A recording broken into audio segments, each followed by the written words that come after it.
I'm gonna tell you how I'll guide myself into it, and then you guys just All right, interject all and right. We are live. just lead me All that right. way. Welcome back. All right, we're live, bro. Welcome back, guys. It's myself, the Alchemist 369. We have Fabian back. And Bam Heck will be joining us. He was having some technical issues, but when he gets those resolved, he'll be joining this as well.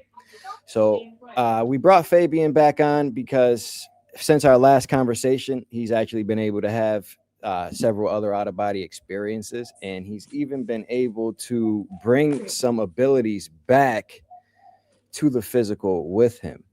So he's here to discuss some of his newer experiences and the gifts he's been able to bring back. So welcome, Fabian. Thank you, sir. Thank you for having me again, man. It's Yeah. really excited to be here.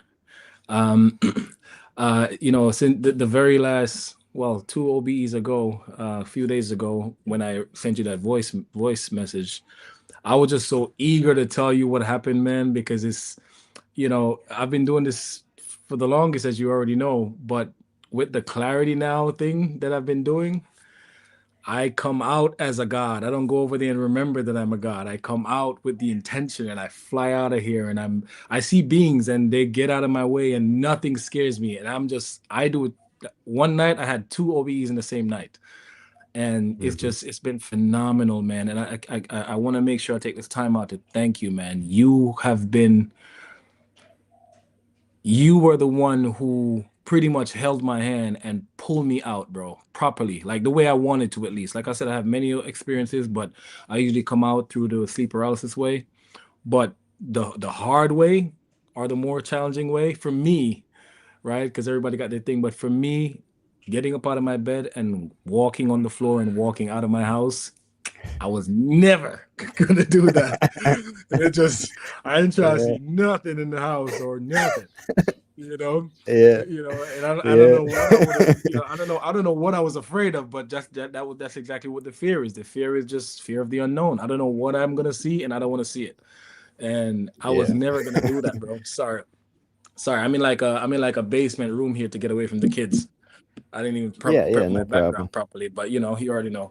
But yeah, man, it's uh I would love to get started. I'll wait for Bam to come back in, but I'll with your obviously you're gonna guide how we move today, but I think the way how I'm supposed to do this with the guidance that I've gotten from Spirit, especially this past week, I have to do this in a way where I live out my purpose that I came in here to do.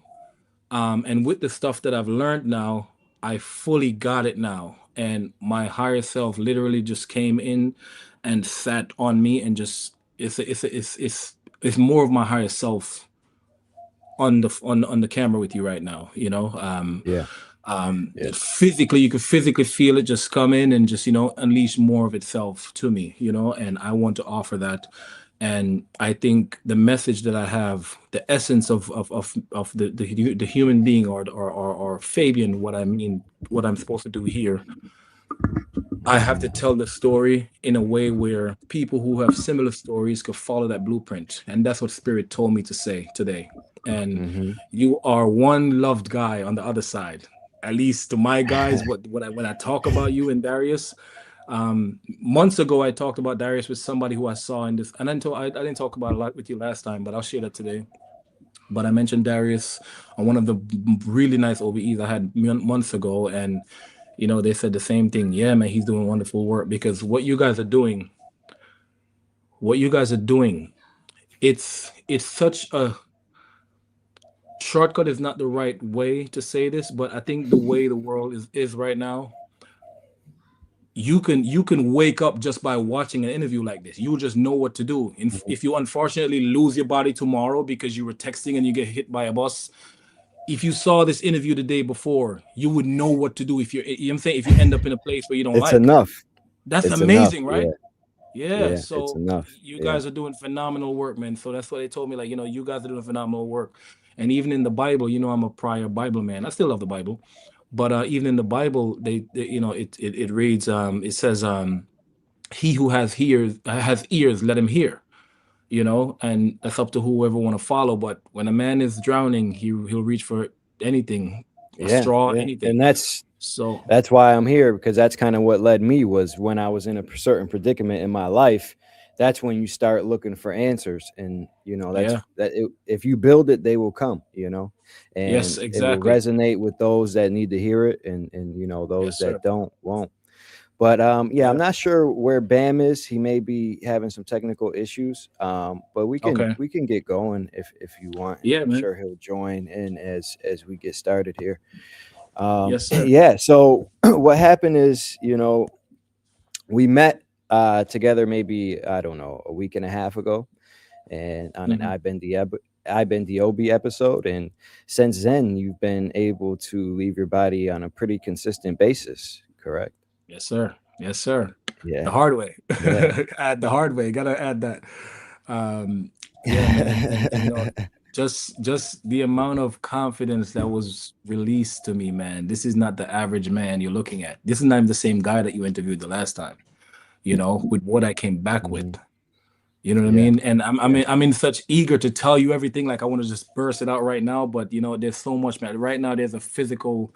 Um, so what I realized this morning, that it was really it was drawing an infinity sign. So right now I have this physical movements in both hands, and it goes around. So it's like a spiral here, and then it comes up this way, and it goes around this side, and then it comes back around, and it makes the sideway 8 here, and it's just constantly doing that. I can feel it now if I focus my attention on it, but if I should take 5 deep breaths right now, it'll start pulsating. It will start, getting more Yeah. Let intense. me let me add something. So what you're describing here is what I mean when I say, when I can come back from an out of body experience, and just my awareness of the energy flowing in my body is so intense. Now, as you keep going and doing these things, you'll learn how to even navigate this energy in the physical, and like you can send your energy out and you can bring it back in. Like, this is it, bro. Like, Yes, yes, yes, and it's so powerful when you can, when and after you've had, like a big out of body experience, because I've had many where, I was just navigating and I didn't really come back with too much. But like, yeah, when you cross a certain threshold and you come back, your soul is like fueling the body, and like that's what you mean when you yes, say you're operating in your higher self right now, because your yes, mind is yes, expanded, because bro. you're Goosebumps. fresh from the other Everything you're side. saying, Yeah. everything you're saying, and Yeah. and what you just said, I literally have that note written down to say that very thing you just said. So that's exactly what it is. So because that's what faith really is, right? So it's knowing that you are God, and the fact that we're in forgetfulness is why we outsource our power, and that's why we don't have Hmm. that power, because it's like, don't think of a pink elephant or whatever you think. If you think that you're a worm and God is above up there and he's going to smite you down if you sin or you say the wrong thing or whatever, then you're going to dilute your power down, and hence Hmm. you're going to, with the law of correspondence, you're going to create that. You're going to be like, no, I can't create that, and then thank you can't create that. That's what it is. But if you Yeah. leave your body Yeah. and go to the other side and you see how powerful you are, bro, Yeah. this it's morning it's I was insane. up this morning. I don't want to rush to this part so fast, but I had so many that I could just share one. This morning I was up so far out of here, just on the other side. It was nothing but just um beautiful colors around me, right? And just and every time I get that far, bro, you and Darius popped into my head, especially you now, maybe because we did the interview. And also the interview last week helped me get more confident, also. And what the guides told me is that there was a burst of energy that was released because it's more, I'm walking the path now. They said once you walk the path, it'll unfold Hmm. unto you, and then you will, more will be released to you because you're walking the path, Hmm. and that goes under Hmm. faith also. So knowing that you are Hmm. this and knowing what you can do, and bro, I'm up out of here, and I'm looking at myself and I'm breathing, and when I'm breathing, the movements, the colors, everything around me is moving with me. I'm not breathing really. I'm not breathing because not breathing like here, but I'm just looking at myself like, like you're trying a new trick for the first time. You're like, I'm fascinated with myself, but I'm like, all this time I was afraid, and Hmm. I'm just huge, and I could do anything, man. You know what I'm Yeah. saying? And the Yeah. fact that it's my real Yeah. physical mind, like here on Earth, and I'm thinking of what I'm gonna tell you tonight. I'm like, yo, and it's really me out there. It's like, yo, everybody down on Earth right now don't even know that they can do this too, and it's Don't not. even know, bro. Yo, you can Yeah, do when this you tonight.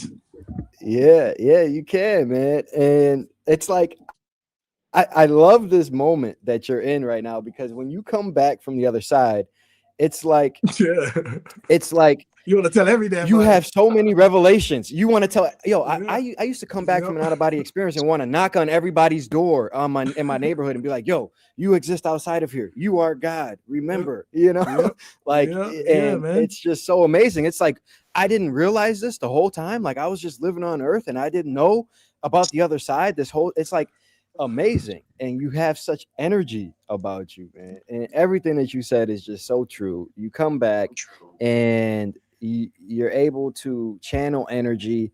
You just you have a broadened awareness of reality and who you are, and you're able to tap in and channel so much more. This is one of the reasons why I was like, yo, I got to quit my job because it was confining me. It was putting me back into those thought structures, and I wanted to Yeah, stay in that state that you're in. Like I wanted to yeah, stay in that state as long as possible.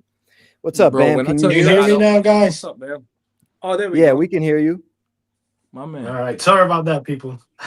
No, you're good, man. Anyway, It's good to see you, It's man. all Good to good. see you, Welcome, brother. Bam. Bam. Thank you. Yes, sir. Yeah. Uh So, so been yeah, so looking Fabian, forward to so this whole day, and should have started an hour earlier, for technical difficulties. But we're here. That's all that matters. I'm excited. yeah, Let's yeah. go. yes, sir. Bam. Nah, Yeah. so what I want to start with is this for who I am, what I am, my soul's blueprint in this time. I have to. I feel an obligation. My soul feels an obligation to tell my story from start to finish for the purpose of who it may concern, who might be going through the same thing or who had a similar path, and I had to say it that way so it can do something for them, obviously, right? So I have to say it that way. So there's a few things that I said last week that I'll go more in depth in this week. As far as my childhood, my stories, and everything coming up, and Spirit just want me to share that. Yeah, but I'll make it as quick as possible, but it'll all make sense in the end. Okay. So what I learned was that, remember I told you I had a very unnecessarily difficult life. I planned every last bit of it. Yep. It was You have me. that realization too. Yeah, yeah, yeah. Yep. And Yep. the human ego won't accept that because it's like, no, I want to be a victim. It's not fair. But no, Yeah. I set the entire thing up, man. Hmm. How are you so certain Hmm. of that? What I'm makes you so positive. I'm certain of gonna that? tell you. I'm gonna tell you. So, well, I was for one of the, which I'm gonna share afterwards, but for one of the main, more insightful um OBEs that I had this week, I was met by these two beings who I've seen before in 2021. I saw them very briefly. I was in my bed, and I didn't share the story last week. I meant to share the story last week. So I was in my bed, 2021, and I was practicing, and I was taken up, and I zoomed out the ceiling. I just went. I was just taken up like this, like, imagine on my legs and my arm just pull, and I got taken up all the way up really far, and I saw these two beings, these two men. They had beard. They kind of look like me, but they look older. One look older than the other. So they look like father and son, but they look alike and they look like me also. And I don't know what they said to me. I don't know what they said to me. All I remember is they gave me something that made me cry because I came back in my bed crying, physical tears.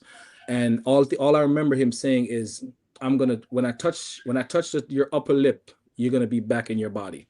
And he touched my upper lip, and I woke up and I had tears coming down here. And I don't know what he said, but there's something he put in me that night, which I found out the other night. So these are little. So remind me to mention this today. Well, I have it written down, but There are these little orbs, or orbs. It's like, think of them like bubbles. It's like orbs with like bubbles. It's like, right, and they will put a couple of these in your in your consciousness, and it's like a seed. This is just how I perceive it, okay? So just Mm-hmm. follow me and follow how my brain works and how I perceive it, okay? So they'll plant these orbs in your consciousness, or let's say in your brain or your head or whatever, just in your field. And when the time is right, it'll just have a burst and you'll remember something that you're supposed to do. Mm-hmm. You know what that is. Like a Yeah, seed. it's kind of like Okay. yeah, yeah, yeah, yeah. Okay, so you get it. Okay, because I know that I don't have to say much with you guys. So that's how I imagine it. So I'm sure you know what that is. Okay, so and then this night when I had the OBE, I remember their faces, and now they told me more. So this is what I gathered from these beings when I was taken. So after, so the purpose of this lifetime was to come in for ancestral. I call it ancestral laundry because that's just one of the things. One of the visions that I saw. It was me and Mm-hmm. somebody else in my family who came into this family together. We both came in from the same place on the other side. We both came from the same place. We incarnated in this family for the same for similar reasons. And he came in like years before me. He's my uncle, my mother's brother, and we came in to do some of the same things in this family. Mm-hmm. So I call it ancestral laundry because it was pretty much washing and clearing the energies and all the stuff that they created, and I was the one who was supposed to carry it and feel it. And I don't want to go too fast, but just keep that in mind, okay? So I came in to clear ancestral wounds, clear some baggages from people, some of my predecessors, um, uh, and ultimately awake in this lifetime. So the Kundalini was supposed to happen when it happened. And the Mm-hmm. Kundalini Mm-hmm. is the resurrection, is the crucifixion and the resurrection. Like I tell, because I was born in this family, in this region, this heavily Christian country for a reason. You guys are doing the same. What I do, my work is a branch of the good work. Also, I'm just here to be the fisher of men, like the Bible said, and me and Bam talked about that too. But to lead Christians to actually just see something else, like okay, wipe the veil off. Look now, just take a look. You don't have to believe. You can keep your opinion, keep your ego, but just look over here, okay? And Yeah. this is why they gave me all those things to come back and say. Like last week when I told you that I asked my uncle and my mother about the twin babies that died, and this was years before I was born. How could I know that? God gave me that to tell them this is okay. Hint, hint. How does he know this? Think about it. Think about it. Mm-hmm. He's not telling, he's not lying. Listen to him. Listen to him. Listen to him. And there's things that I'm saying that's probably scaring them, and they outsource their power so much, bro, that before they even believe what I'm telling them, they'll be more keen to go look at something evil. Like you must be doing some kind of voodoo stuff.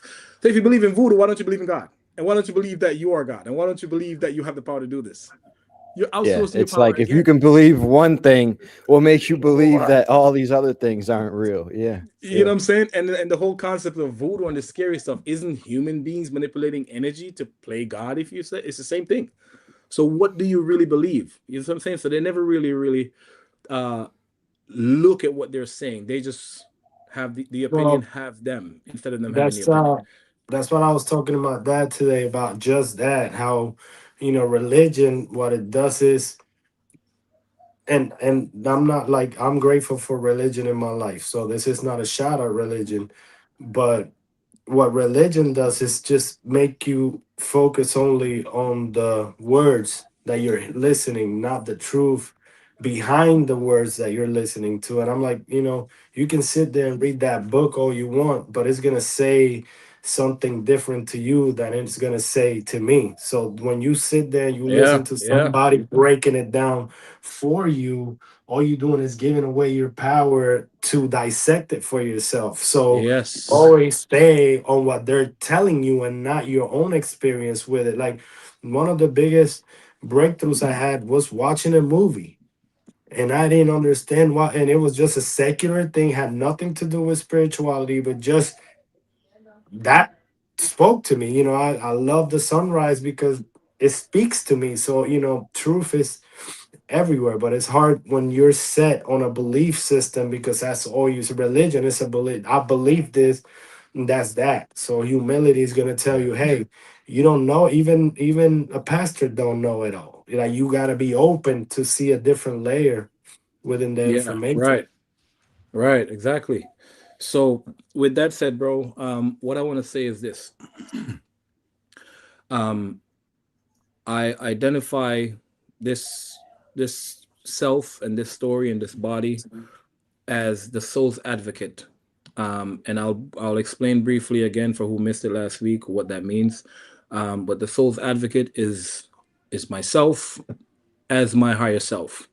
And I no longer allow the human Fabian to dictate what comes out of the soul, which is governed by these lips. I can lie or I can tell the truth, and I will not say anything contrary to what my soul really knows. And for that reason, I can't sit here and cry and beg to the sky as if I don't have the power.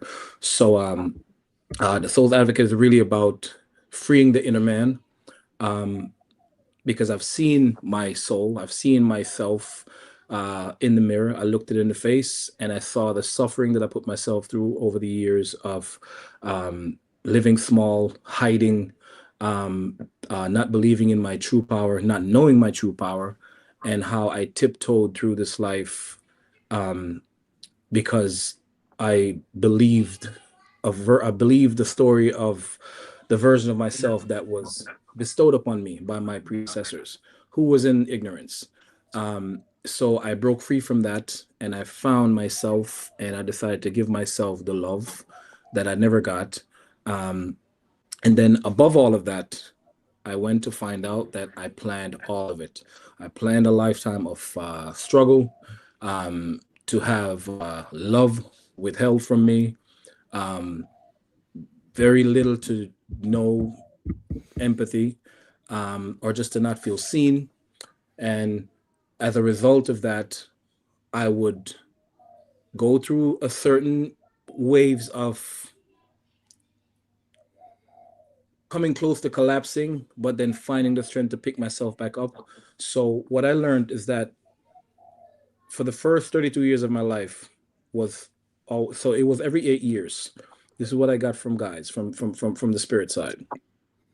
So from 1 to 8, there was a series of trauma, call it trauma. And I want to say this before I get into the story. This is only for the people who are sensitive to certain things, like a child getting um, uh, neglected or abused in any kind of way, whether emotionally, physically, or anything. If you, the story is only supposed to be there as a manual to lead and guide others who are on a similar path, right? So if you take yourself away from the story, and just look at the story, have the story on the table and watch it like you have a plate of food. You have the plate of food and you eat the meat, you spit out the bones, and when you're finished you put the plate away. Like, you don't just take, what I'm saying, you just let it be what it is and let the story be the story, but don't get caught up into the story, because that's how people get attached here. That's how people stay in the astral world for Mm-hmm. God knows how long, Mm-hmm. because they attach to this thing and Mm-hmm. they love their car and they love their, and all this stuff. So Yeah. um Yeah. right, so So my what's story up? So is, let me yes, ask something right here. So what's the yeah. difference between, and that could go for Andre too, and it's a brain teaser, but what's the difference between the creator deciding to experience that which it's not, which is a description of what you just said, you know what I mean? Like we came here to experience some completely new, some completely different. So how does that relate to a soul that just stays in a cycle that could have ended, long before its time? I guess, you know what I mean? Like some people just keep on making the choices to continue to Yeah. experience that which is Aha. not. Aha. So I Until have you the can answer for heal it that. in the physical. Right. So what's happening there is one word, attachment. And that's the attachment to the story. Mm-hmm. Mm-hmm. What I learned now is that an emotion doesn't last more than 90 seconds. It doesn't matter what the emotion is. It doesn't last more than 90 seconds. The fact that we ruminate on these things, You see a car hit a baby or whatever. You see somebody get slapped with a machete or whatever. It's Keep like, thinking about it. the natural human reaction is, oh my God, it's so inhumane. This is crazy because we are one. So And you then you feel keep what that person felt. replaying that. And then Yeah. you keep replaying it, and then that get amplified, and Hmm. then it becomes, and after a while, if you don't let go of that trauma, the soul create all these different energies, as we talked about before, Andre, that the soul holds on to these things, and it create these energy packets where it places it all over your body, and that's how you get illnesses and all that kind of stuff. But when that happens, is that people are attached to the story, right? And that's how people Hmm. get so-called trapped here, because there's no one being trapped This here. We is trap this ourselves is by so believing. good. These Yeah. are all things that I learned before I ever even left my body. I learned when I talk Yes, about sir. coming from the victim to the creator mentality. I realized, okay, my thoughts create my reality. Thoughts only entertain for 90 seconds, like you just said. Like these are all things, and it's so good and refreshing to hear these things because it Yes. takes me Yeah, back man. to where I Well, Yeah. was. Yeah, the thing is Yes, that yeah. sir. those, that mind frame, you know, it's good for life. Period. I mean, when Yes. I read a book that my kid just told me today. Read it again. It's called Mm-hmm. "Don't Believe Everything You Think," and the book is really about mindfulness. It's about Yeah. how to stop the the story from replaying. And I used it for, Yes. like, I'm going through everybody, like my friend, y'all too know what I'm going through right now. and Mm-hmm. and Yeah, yeah, yeah. every day more, like, that I use Yes. that mind frame of, Yes. let me stop thinking about this altogether. Yes. You said the ruminating, like the more you detach from that story, pick whatever it may be. It could be finances, it could be a relationship, it could be, illness. It don't matter what it is. We have the Yeah. ability to stop it in its tracks. Like, Yeah. no, I choose to. That's not the Right. story that I want to continue to Exactly. feed. And exactly. And that's exactly what that is now, coming down to being the soul's advocate and being in control, because the soul is in control. So if you don't leave your avatar on cruise control and let the freaking steering wheel, the gas pedal get stuck and driving you off a cliff, oh my God, take control. Don't let Check in with yourself, check in with your emotion, check in with your bro. You ever just go into your fridge and just open it simply because you just went food shopping? You're not Hmm. hungry, you're just bored. Yeah, it's You autopilot. got Yeah. all these little sugar demons, milk, milk, milk, cookie, cookie, cookie. You're not hungry. You're just bored. So take control of your avatar. You know what I'm saying? And Sugar and demons. just be the driver. Be in When I'm Yeah. in my car, I don't identify as my car. It's my car, and I'm sitting in my car. Yeah. And now I I say the decided to same. let my higher self. uh, Oh, I Yeah, was just going to say another aspect is that understand that you're playing the game. You are not the yeah, character. You are the person controlling the character. So, like, don't yeah. identify with the physical body. Identify All with right. the person observing what the physical body is experiencing. And you are Yes, always in control. Like when yes, you're working out, an example of this is like when you're working out and you're feeling tired or you don't want to do something. If you were playing a video game, you would make your character do that regardless of how he feels in the yeah. game. You see? So like you just need to do it anyways. Yeah. Wow. Yes, yes. And not to self praise, but I'm good at this, so I gotta brag a little bit. Not too long ago, I heard, because I had this thing with cops, man. If you're from New York, I mean, shit. If you're from America, you just know what it is with cops. But Yeah. and I don't get caught up in the story. I'm not talking no black man rah rah nothing. It's none of that. It's just everybody gets nervous when the cops pull up. It's just a thing that's embedded in the subconsciousness. I don't care about no black, white, Yeah. nothing. I know Hmm. billionaires who are speeding in Porsches, and the cops come and he look at me like, is he turning around? Is he turning around? And he's white, so I don't believe any. Anyway, I'm not going into that, bro. Yeah. I have this thing with cops where every time, maybe it's something that's recorded in my DNA or my subconscious since slavery days, slavery catches. Because I played a slave in one life. I played a slave character in one lifetime, and it's just a different kind of fear that used to come over me. And I recently learned, not too long ago, I heard a cop coming behind me somewhere, And first of all, it wasn't even a cop, it was an ambulance, right? But I didn't know that in the moment. And the body, remember, not for me, the Fabian, the body, the vehicle started to react like, oh shit, oh shit, oh shit. And I'm like, calm down, relax. I took control, relax. And I let the emotion go through. I felt all of it because I'm in here. I can feel what he feels, but I don't identify with that. I plug myself out of it. And I learned this through doing OBEs, by the way. Right, when my higher self will help me, like the night when I saw my son and myself. We were twin brothers in the past, like I told you, and I saw when we got, and my higher self told me, you can get out of it. You don't have to feel it. Because I felt the shot a little bit, and he was like, get out, just watch it from here. You don't have to get in, you can get out of it. And I detached from the body and, just watch the story happen. Because you relive it and you can feel it in the OBEs, you can feel it. So from learning that, and the breath is what you use to do that. The breath is the drive, is the fuel for everything here. And I just took a deep breath. And the body just respond to that because I'm in control. And I'm like, calm down, bro. Calm down. Relax yourself. And I treat Fabian like a little brother now. And I'm showing him the ropes now. And I don't react as I used to because I know that it's reacting because of it's the nervous system and all of the stuff that Mm-hmm. came with Mm-hmm. that body, the trauma, the pain body, and everything. And I don't Mm-hmm. let it lead me. And I don't let my soul suffer by the deeds and the fears of Fabian. So I take control of Mm-hmm. myself. Um, Mm-hmm. so I plan all these things before coming in. And guys, everybody, you literally plan your life. I'm sorry to bust your bubble. You're not a victim. I don't care what's going on. You planned this. Mm-hmm. And I went and I saw this.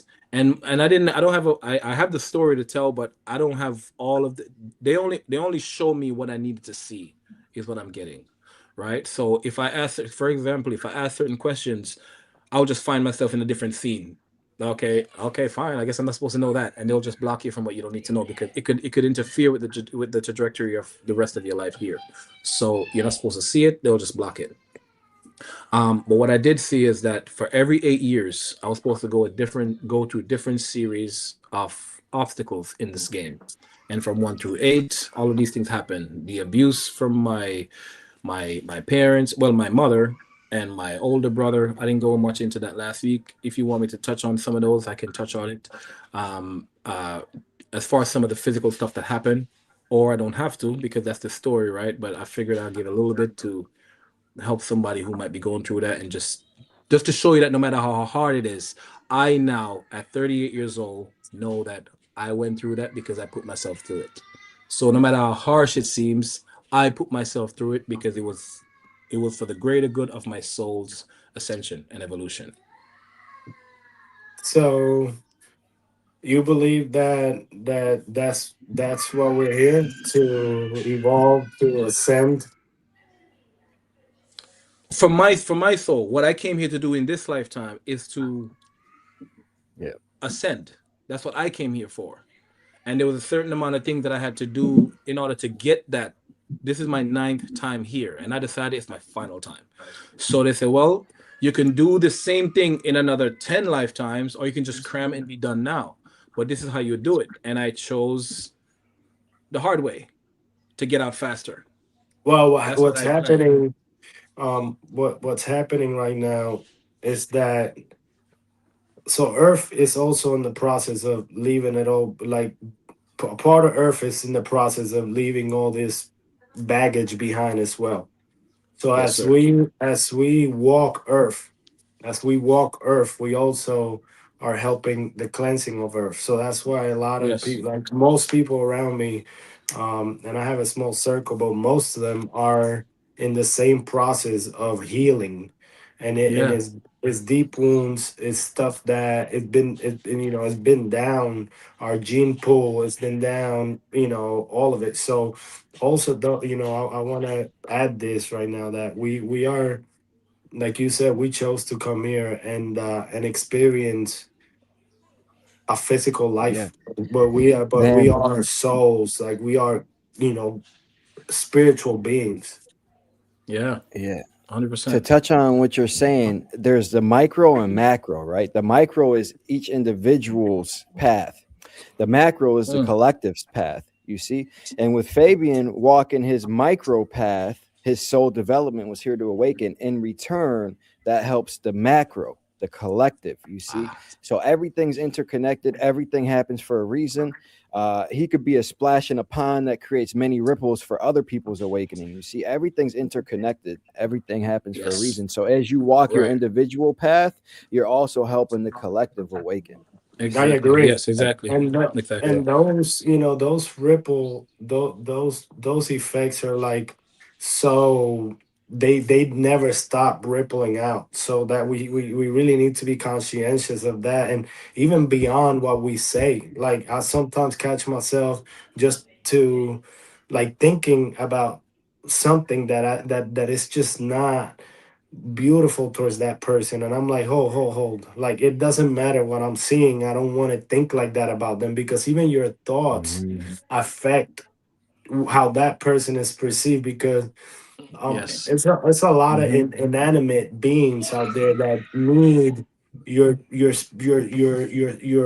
dimension to live in. So if you what you're putting Yes. out there out of you, it's has that heaviness. They could really live a life through that. And it, like you said, it's all connected. So that vision that I have about that person is connected to them as well.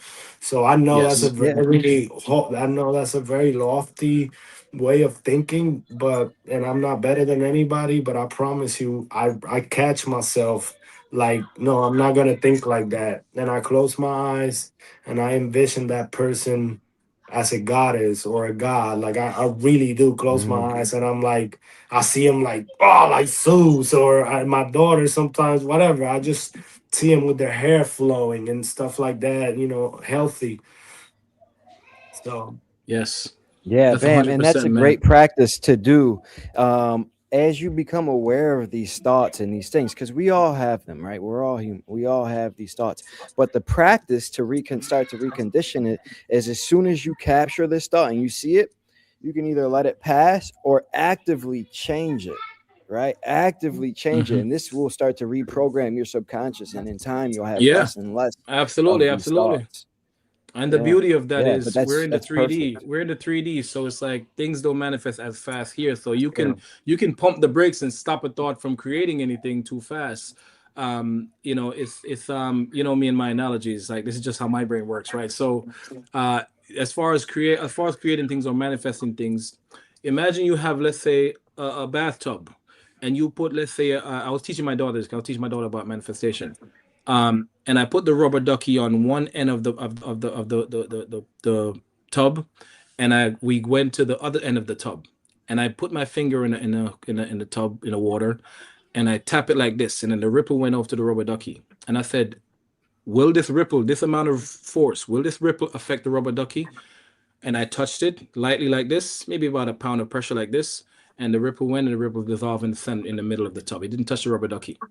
And I said, it's the same way how your thoughts work. So if you focus on something long enough, so I did it again, and I put my finger in the tub, and I did this, start to shake it like this. And I said, this is when you think a lot on one thought, Mama. This is when you put a lot of attention on one thought, and I start shaking the water like this.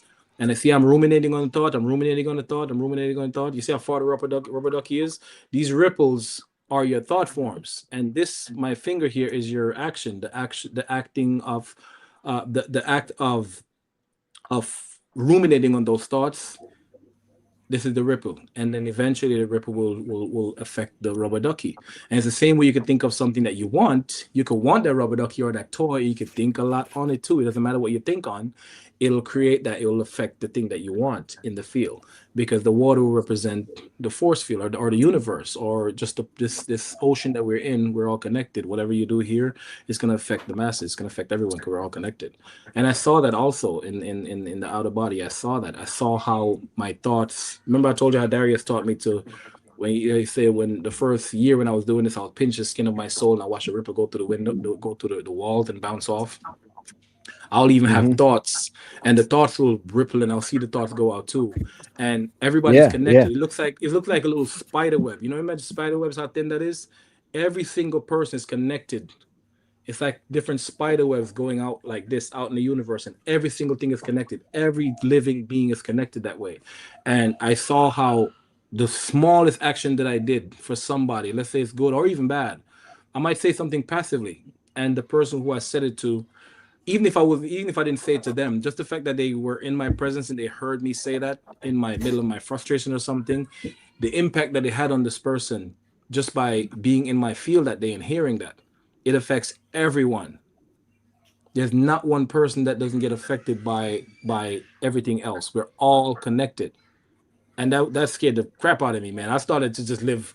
Oh my God! I hope I didn't. And I'm quick to say sorry. This is what I meant, and I make sure that I'm not trying to hurt you. I just have this different kind of appreciation and love for everyone. Where even my Yeah. patience for other people just became more, uh, you know, um, abundance. Like my patience is more. I Yeah. have more patience for everyone now, even the things that It's annoyed me so before. critical. It's so critical to have patience and understanding, and especially when you're in the know, right? When you're leaving your body and Yeah, you know these things, with yeah, with great power comes great responsibility, right? You see, yeah, because it's so detrimental. What goes on and what takes place to souls here when we're in forgetfulness is so detrimental because, as we know, our thoughts and our beliefs go with us when we leave here. So, like, and yeah, people are really traumatized here. They're so caught up in, oh my God, this happened to me, and that trauma weighs in on their soul, and it's so yeah, important that we and everybody here listening is aware of this, aware of the effect that we all have on everybody once we're outside of here. And yeah, outside of your body, outside of this physical reality, it's like you're free to do whatever you want. Like you have no yeah, limitations. Like there's less yeah, consequences. But here, yeah, there's consequences, and it's very serious, for Um, sure. yeah, man. I want to also add to that, because I like practical things. We're here to, we're not here just talking for no reason. So we want to share, this is what we do this so that people start waking up to, to how to be the best version of who they are, and I'm not talking about being a goody tissues. Two shoes. I'm talking about Right. being the authentic self, like Yes. recover from the lies, like I love how you're a recovering liar, Yes, because sir. and so now that that's the so something practical that we could do, when it comes to when you feel like you're thinking, like going sideways and creating something that you don't like for yourself, like like go and talk to that person about how can you like work together. Like, my mom was talking to me about somebody that she hasn't talked to in a long time. I'm like, "Mom, but it's easier to reconnect with an old friend than make new ones." But I don't have his number. I'm about to look him up on Facebook. You know what I mean? Like a lot of times we want all this, we want to know all these things, and we have them and they work for us.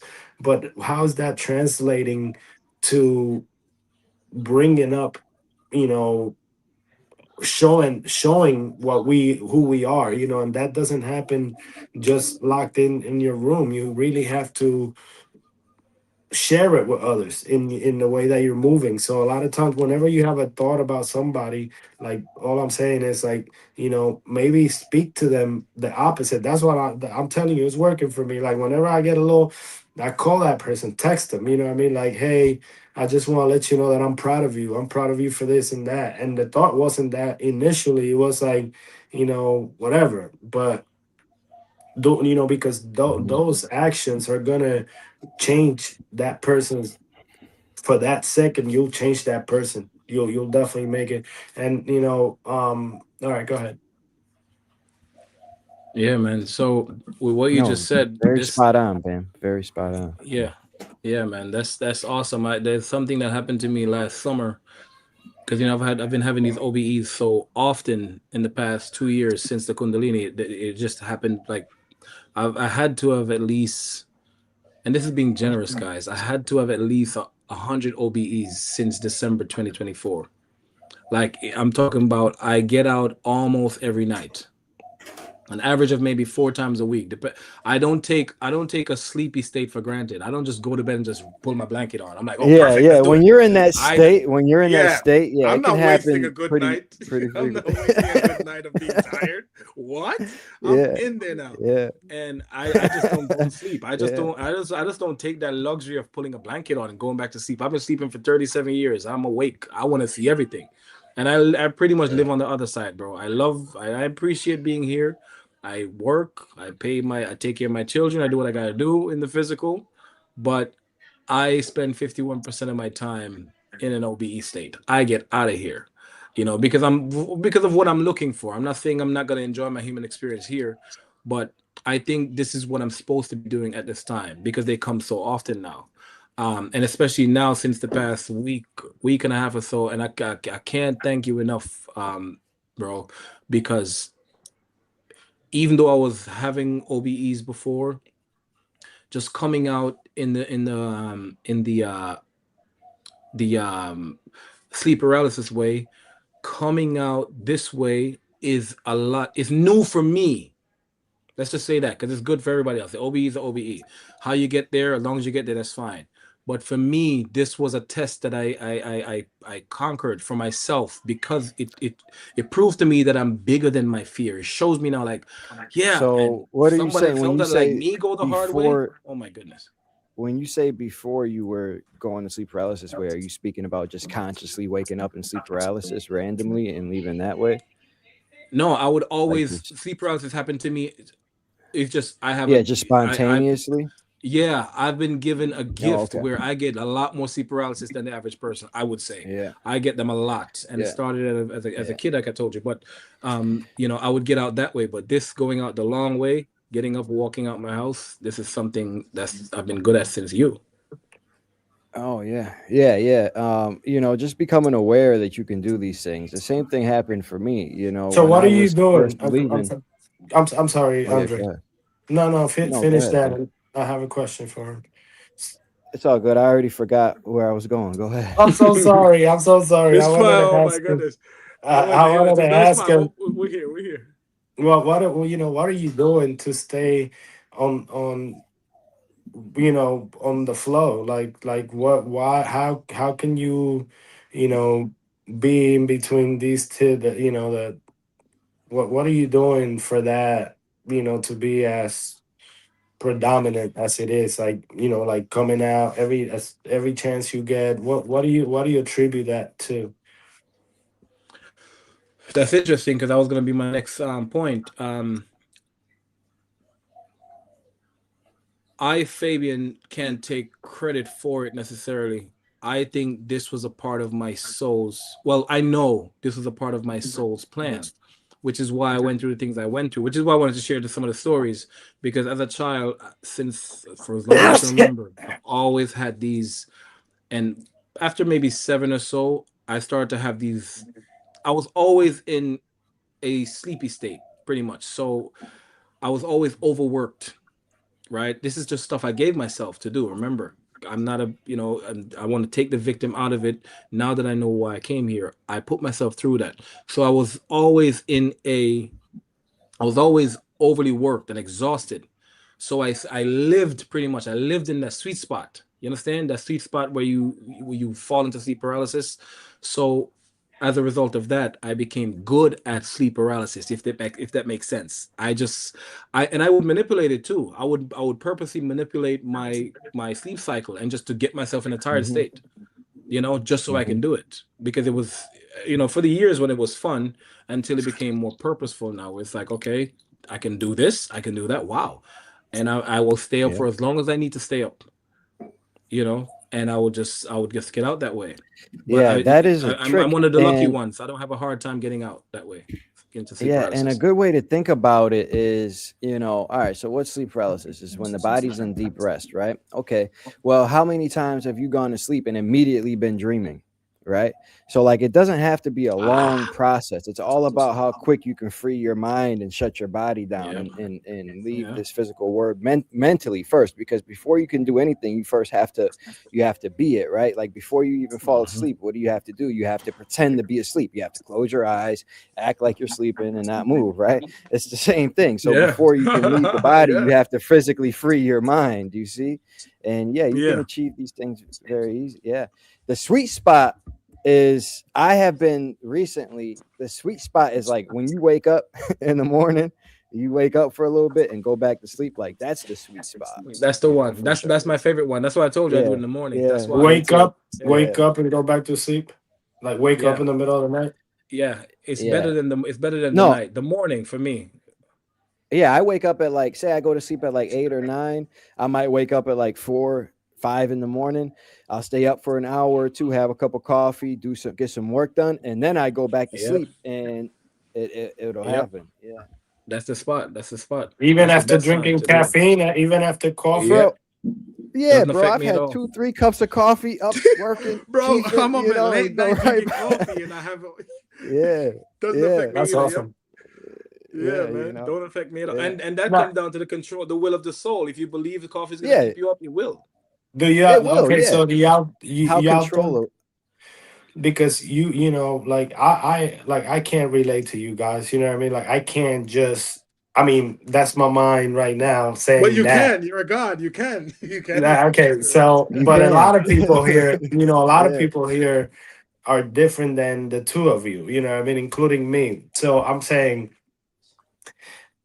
so it's all will, 100%. There's no It's limitations all will. other than Yeah. self-imposed. Yeah. Period. Point blank. Yeah. Yeah. Period. It's And all will. and the Yeah. will of your soul transcends to, okay, how bad do you want it? Do you want to sleep, or Yep. do you want to do this? And that's at every moment, every step of the way. How bad do you want it? And also the will of your Yep. soul is, okay, how much can you control yourself? How much can you control your physical body? How much can you control your thoughts? Are you bigger than these thoughts that are Very moving? good. Are you Very bigger good. than Yeah. your limiting belief systems? How Yeah. big are you? Are you bigger than your circumstance? Are you? Yeah. Well, if you And I are, you can give can you do this, it. It might, Bam. I can give you this, Bam. Sorry to cut you off, Al. no, go What ahead. what I can give you a quick example of how that works. Imagine you're for me. Let me speak for myself. I've always had jobs that I hated, right? Because of that's what I plan to do. I've hated the jobs, and when mornings when you ever had to get up to go to a job and you're tired and you're like, damn, you just don't want to do it, but you're just going, you're just being a slave, and you're just going to punch the clock. Now, being let's say you stay up till 2 o'clock one morning, and then sorry, No, it's okay, man. We all got kids. That's life. That's why this is I've been Diobi, in body, near death, and out of body. yeah, It's my all good. daughter stay Yeah. fighting with her younger brothers. Um, so so think of that, right? So let's say you stay up till late one night, and the excuse to go to the job the next morning. Sometimes I've had times where I called out because I was tired. I just made something up and just called out, right? Now think of that same tiredness, the same fatigue that you stayed up till 2 o'clock and you're tired and you had to get up to go to work at 5. The same fatigue, same thing. Let's say the same thing, same exact thing happened, but the next morning you had to go on vacation somewhere. You would not be tired. So it's not a matter of, and Yeah. that's why I don't believe in laziness. It's just not that Yeah. important to you. It's not. I don't believe Yeah. in laziness That's because you make time for the things that's important to you. So it's the that's a same fact. body, same Yeah. fatigue, same thing, but it's vacation. Yeah, I'm going to Bali. This guy That's in so Bali. I want to true. go to. Are you what? I'm Yeah, up. that's Yeah. so Now true. you're up. Now you're up. Yeah, Yeah. I Yeah. it's love you, all Fabian, because it's all you've here. you've gone through like the same understandings that like I've done. Like I love speaking with you because it I is see. all, Yeah, I've yeah, had yeah, that yeah. same revelation where it's like Yeah, man. exactly that example that you just said. Like that's exactly it, man. That's exactly it Yeah. for And that's sure. how I learned how to find my purpose because I was like, yo, and I've had some of the Find greatest what it do jobs what where you know excites you. Do what excites yeah, you. yeah, and Yeah. I thought I enjoyed it a little bit, but the field that I went into, I realized I went into that because that was my soul's calling to do that for this reason, to wake up at this time to do what I'm supposed to do on earth. And I was in, geriatric nursing. You know, and I worked privately with patients in their homes, and but sometimes it was just always in a sleepy state because you have to work 24 hours and you got to be up. And if you have a patient who, let's say, has dementia of any kind that keeps them up at night, you got to be up with them, so you're always in that sleepy state, right? And mornings when Hmm. I had to get up and go to work, I'm like, I just spent a week there, and I thought I loved it, but when you're just dragging yourself and having this mundane life, you know how much money you're gonna make. You spent the check before you got it. I don't want to go, man. You know what I'm saying? Yeah. I don't want to go. I don't Yeah. want to do it. You know, Yeah. and I've had plenty of most of my jobs were pretty Now, good paying jobs, you know, what but it was just a matter of now I don't want to this do it. goes this can even extend beyond that, you see, because it's mostly the idea of something that can fuel your soul as well. Because I remember at one point in time, I had my dream job. I was an aerospace project engineer managing multiple space programs. Like, I was the big wig, I was dressing up. That's Wow. everything that I've always wanted. And even then, after I had left my body and stuff, I'm like, I don't even want to do this anymore. Like, this is fake. Nothing And I had the compares. same feeling. Yeah. So it can change at every time. Your purpose or what excites you can change over time. And you have to pay attention to those signs. If what you're doing makes you dread waking up in the morning, you probably shouldn't do that. Do what Ah, excites you at any moment, because our feelings are also how we're directed towards our soul's path. If you don't want to do yes. something, it's probably because you shouldn't do that. If you're in alignment with your path, you'll get excited. You'll want to do it. Yeah. That's how you can find your Yeah. purpose and your path. That Yeah. exactly. That's exactly what the soul's advocate is. Your soul is inside, and the soul needs. I just made a video about this yesterday. The soul needs the body. The soul needs to work with the body, right? So the soul needs the body's help to speak the desires of the soul and to go out in the physical and do what it's supposed to do, what the soul wants, right? And for the Christians in here, that's what the whole story of Jesus was about. So that's the whole story of Jacob and Esau was about, the twins. It's like the hand in the glove. Esau was the physical man, and Jacob was the soul, right? And they're twin brothers. And the Bible said the older shall serve the younger, right? And Esau was supposed to get up. He was a hunter, and God told him what you should do for work. You should live by your sword. So you kill and eat, right? That he was a hunter. And you get up and you go out and you hunt and you keep the soul in the body and you go out and you do God's will. That's what the physical experience is about. And doing what Jacob is asking you to do. You ever get an intuition to do something and you do the opposite and you suffer? That's Yep. not Hmm. following your soul. Yeah. So Yeah. that's what being the soul's advocate is. So for example, I just made a video and I was saying you not being the soul's advocate or being a liar, because we're all liars, right? I'm a recovering one at least, but I know you guys are authentic here, so you're not liars. And But what guys, you do when you do for that, yeah, Fabian's Instagram is linked in the description. It's the Soul's Advocate or something like that. If you guys yeah, resonate with him, check him out. He's very active yeah, on there, delivering yeah. messages for sure. Yes, sir. So the soul's advocate is just speaking the truth and speaking what the soul tells you. If you have a if you get an inclination or an inspiration to do something, do that and don't do something otherwise. For example, your boss, you're asking for a raise. You've been there at this company forever, and you deserve a raise. And every time you go to the boss, he want to gaslight you and butter you up and tell you, well, we're going through this turmoil right now, and we just have enough to stay afloat and pay you guys, and I love you guys contribution, and I really hope you'd stay with us, but next year we're going to be good, and you're like, you now being a liar, not advocating for your soul, you're inside, you're like, no, but and you feeling so good by him buttering you up, right?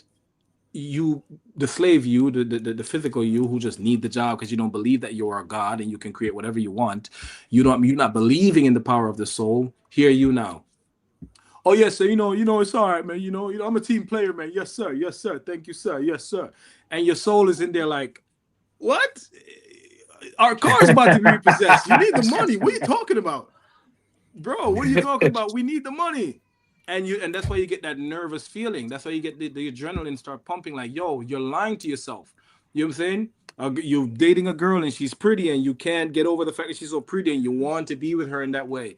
And you pretend to be richer than you are and you do all these things that you bite Mm-hmm. you take off more than you can handle and you can't keep up with it and you just find yourself lying. And the more you walk the path of that lie, the more Mm-hmm. tension the soul grabs onto that same thing. And for me, bro, Mm-hmm. I've suffered with strep throat for years because of not speaking up for myself, saying no when I want to say Mm-hmm. yes, saying yes when I want to say no, all Your these throat things. And when chakra's messed up. Yeah. yep, I locked my short Yeah. chakras up, and it was I had a chronic case of strep throat, bro, every single year, like clockwork. And when that stopped is when I freed my soul. When I saw myself in the mirror, breathing like this, suffering, right? And I was like, Mm-hmm. yo, no more, no more. It was a different kind of love I had for myself. I was like, no more. There's no way this whole world feel like it's against me. There's no support. There's no one to really come to be there for me. And I'm against me too? Hell no. Nah, right? That's what I told you. That's what I told you. I threw the case of Guinness out and I did all this stuff. I was So like, Yeah. no more. And bro, I was so pissed, man. Like, you know what they call the red pill Yeah. rage?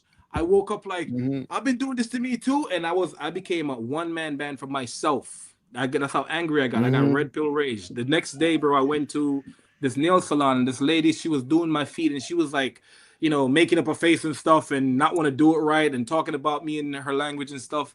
And I was like, yo, never mind. Sorry, I got it. Never mind. Get up. It's okay. I just got up and put my shoes on and went to somebody else. That's how mad I was because it's like, yo, you're not gonna treat me like this.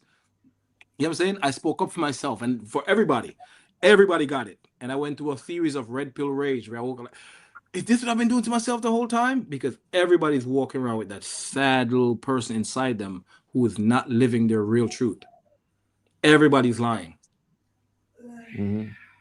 You know what I'm saying? And when you free the inner Now man, you you free everything. when you free your inner man. Now I would say most people that are asleep are lying, but however, a lot of people that are leaving their bodies and stuff, they're aware of this, and Oh a yeah. lot of people then walk the path. But for sure, yeah, when you're unconscious of these things, for sure, and this is so why it's so important of so self love is so important, and like, what does Yes. self love Yes. look like? What does self love Yeah. look like? Well, like you said, you put the Guinness down, and that came Yep. after an out of body experience where you seen your soul, and Yep. you're like, why am I putting myself through this trauma, through this pain? You know, Yep. anything that makes you miserable or on your path, even if it's for somebody else to make them happy, if it's detrimental to you, don't do it. That's self love, you see. And unconditional love is also love of the self. It's not just unconditional love for others, it's self love as well. That's very true. Mm. So so Fabian, let's first of all, you sent me videos of you doing telekinesis and things of that nature after it the out of wasn't body state. telekinesis.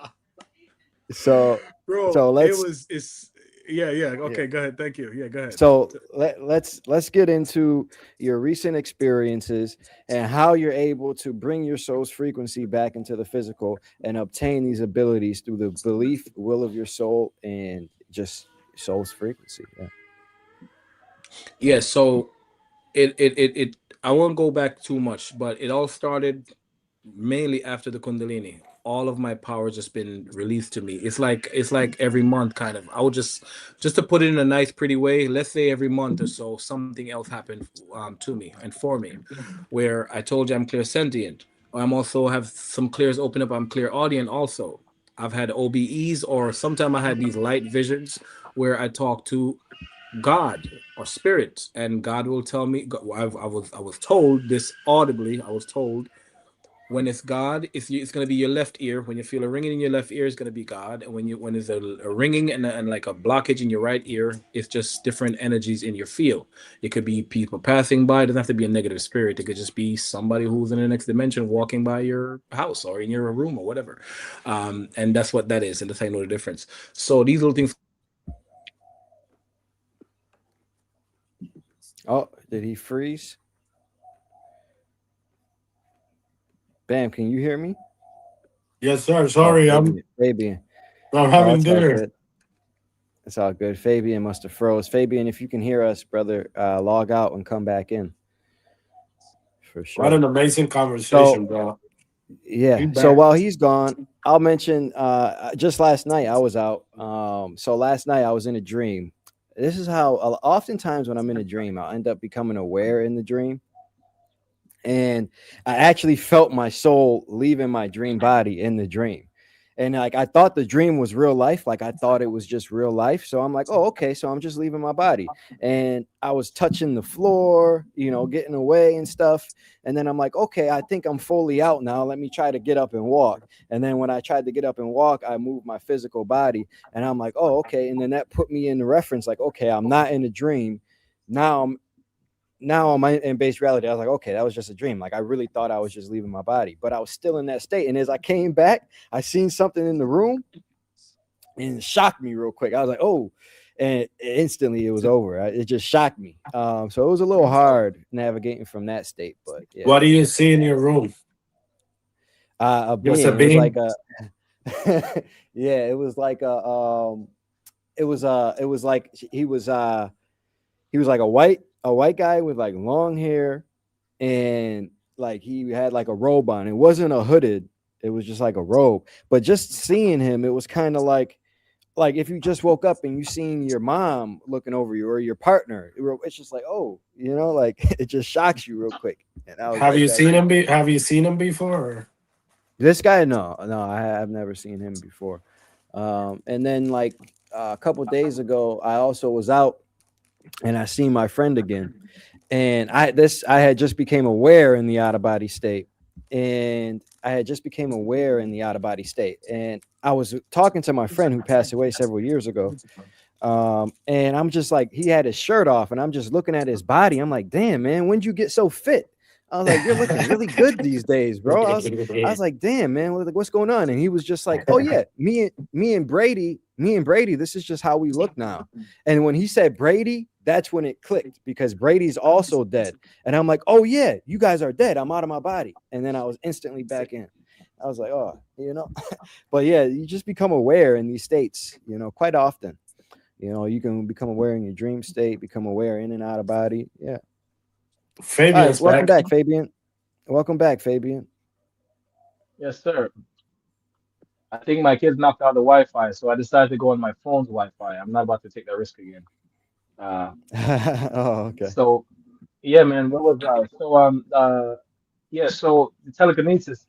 I'm not sure if it was telekinesis because I'm not trying to put labels on it, but I just knew that I had the inspiration to go and do that. The energy was just pulsating so aggressively in my hands, like it was.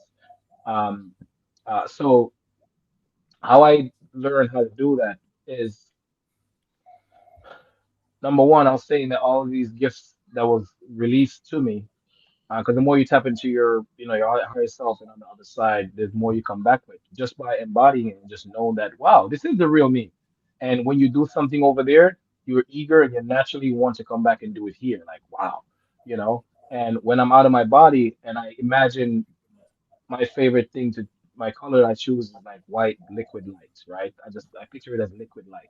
And I could shoot stuff out of my hands and I could play around with energies like this. And I do this, I have this thing where, I learned to do you might call it light language. I don't speak light language with my words, but my light language is movements.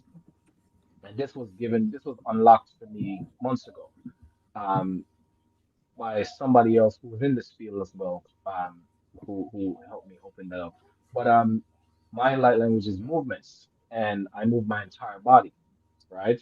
Um, and the first time I did that was about 5, 6 months ago, and I was outside one night just doing the movements, practicing, and just enjoying my new abilities. And it started getting windy, and then as soon as that happened, a cop came around the block and he was like, "What is that? Telekinesis? I think I seen that online. Is that telekinesis?" And I'm like, "I don't know what that was. That's not me. I'm just chilling. I don't know."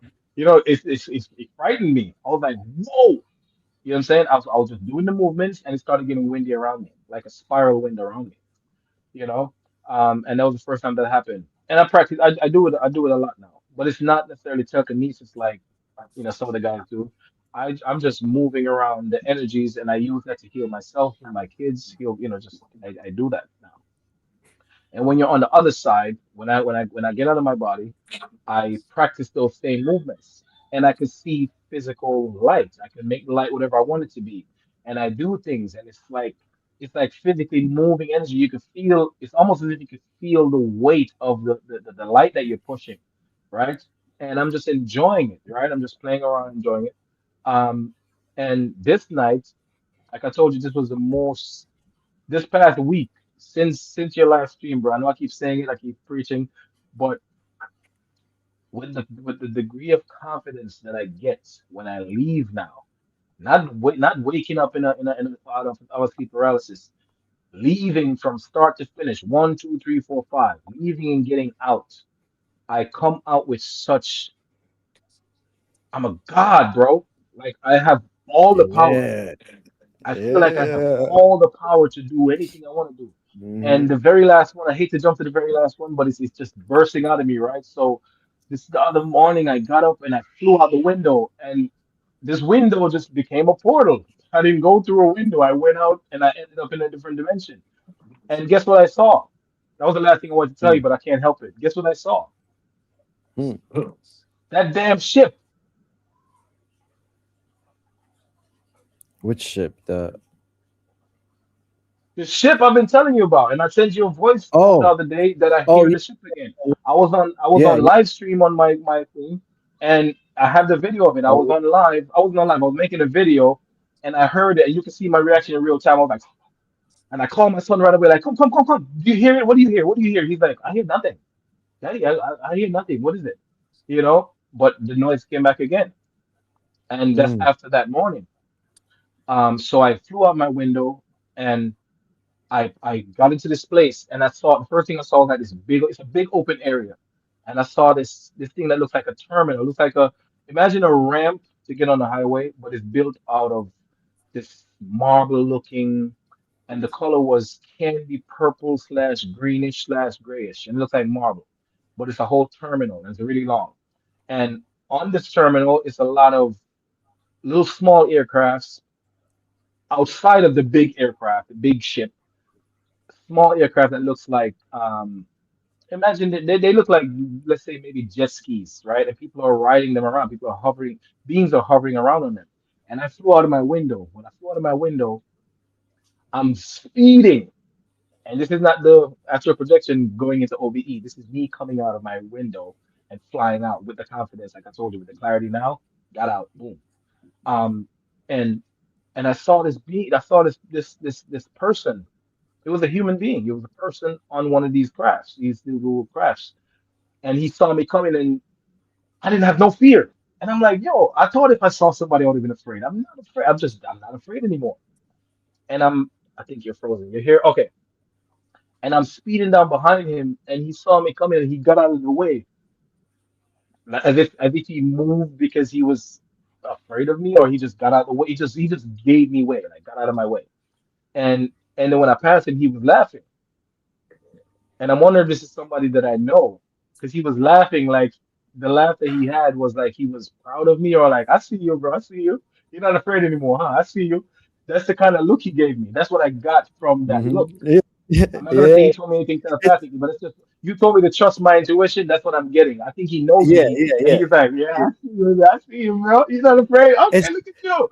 Okay, and I want to take that moment to interject. Like when you're on the other side, people think it's all God like like no, beings are just like here. Like they'll really will be like, I see you, bro. Like like yeah, if yeah, it depends how they are. It depends like how their soul is. There are serious people that are just like divine gods, but there's also people that communicate just like us that have been, for sure.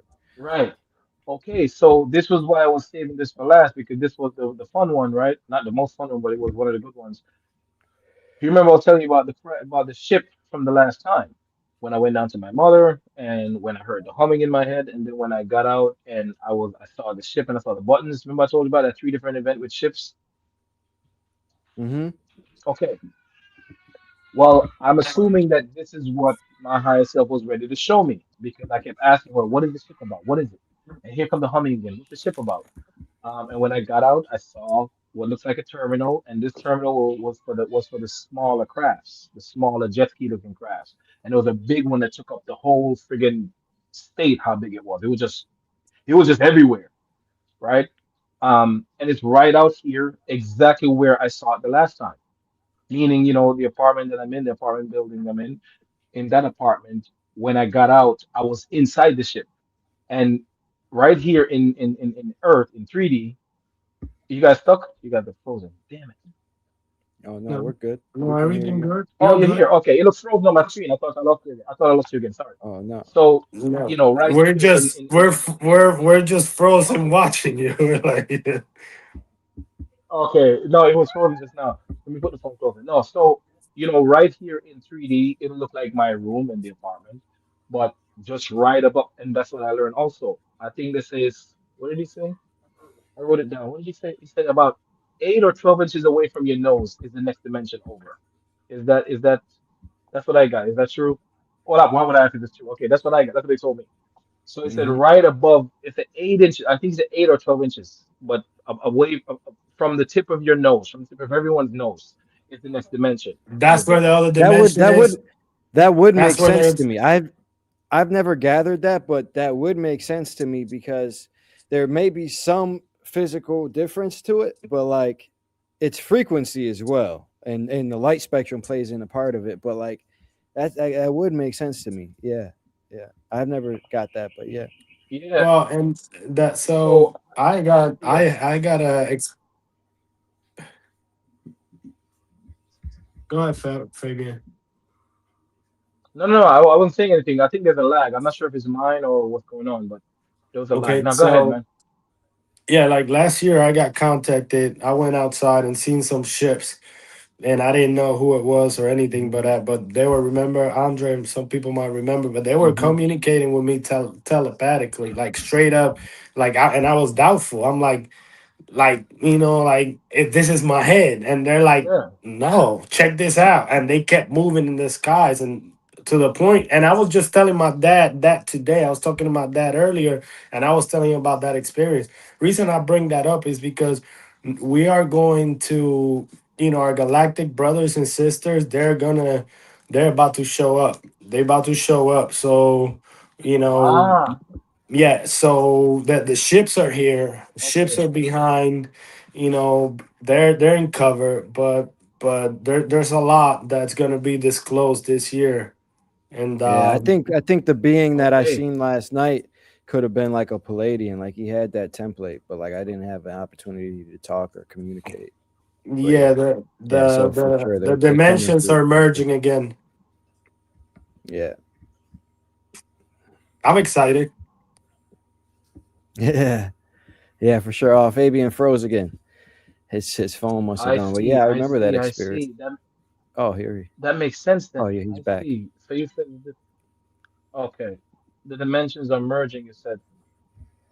So I Yeah, the see. blending I of the see. I realms see is now. is occurring for sure. Yeah. As Earth's That is frequency happening. That's rises, true. this I didn't is say what that. I was That's true. showing out of my body. Out of my body, I was showing that the field is changing, and it's like more light coming into to where we are now. And like as this happens, the blending of the other realms is going to happen. More information, more light is going to be coming through. More beings are going to be able to come down here because this is a very high dense, low frequency place. So Yeah. as the frequency rises, yeah, the blending of the realms is certainly happening for Yeah, sure.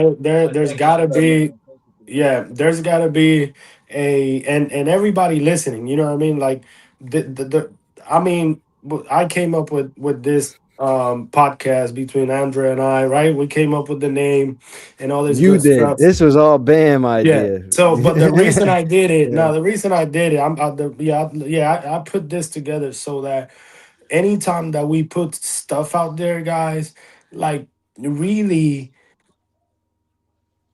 take it in. Don't make this video to be just another live that you watch and you forgot about it. No, we need to come together as a race and really open up those places, those little holes that got it, those gaps, so that you can exit and other beings can come in. That we do that. That's our Yep. work because we Yep. can't. There's a dome here that don't want us to do all that, and because the time is here and they just don't want to let go of the little control they got. These beings, they're our family. They just far away from their true nature. So All this, Yeah, yeah, yeah. all this other stuff don't matter. What you need to do, like Andre was saying, and this is why I'm a big IBE fan. You Oh, get the Bam froze. opportunity. Oh, What's that? you're good now. You Yeah, froze a little bit. yeah. You're good now. As we learn, we are showing others what it is to live in freedom as a free soul. Like, we've been like Andre and I, we both been trying to, people that you would never believe try to shut both of us down. You know what I mean? Like, and Say we that again, brother. Say that and again. but we're not, You're like, fuck that. but the thing is that it's not only that. One time I came out the body and there were just beings sitting there in little tables. I was in a dream that I didn't want to be, and I went through a bubble, and I'm walking this path and I come into this room and there's these beings there.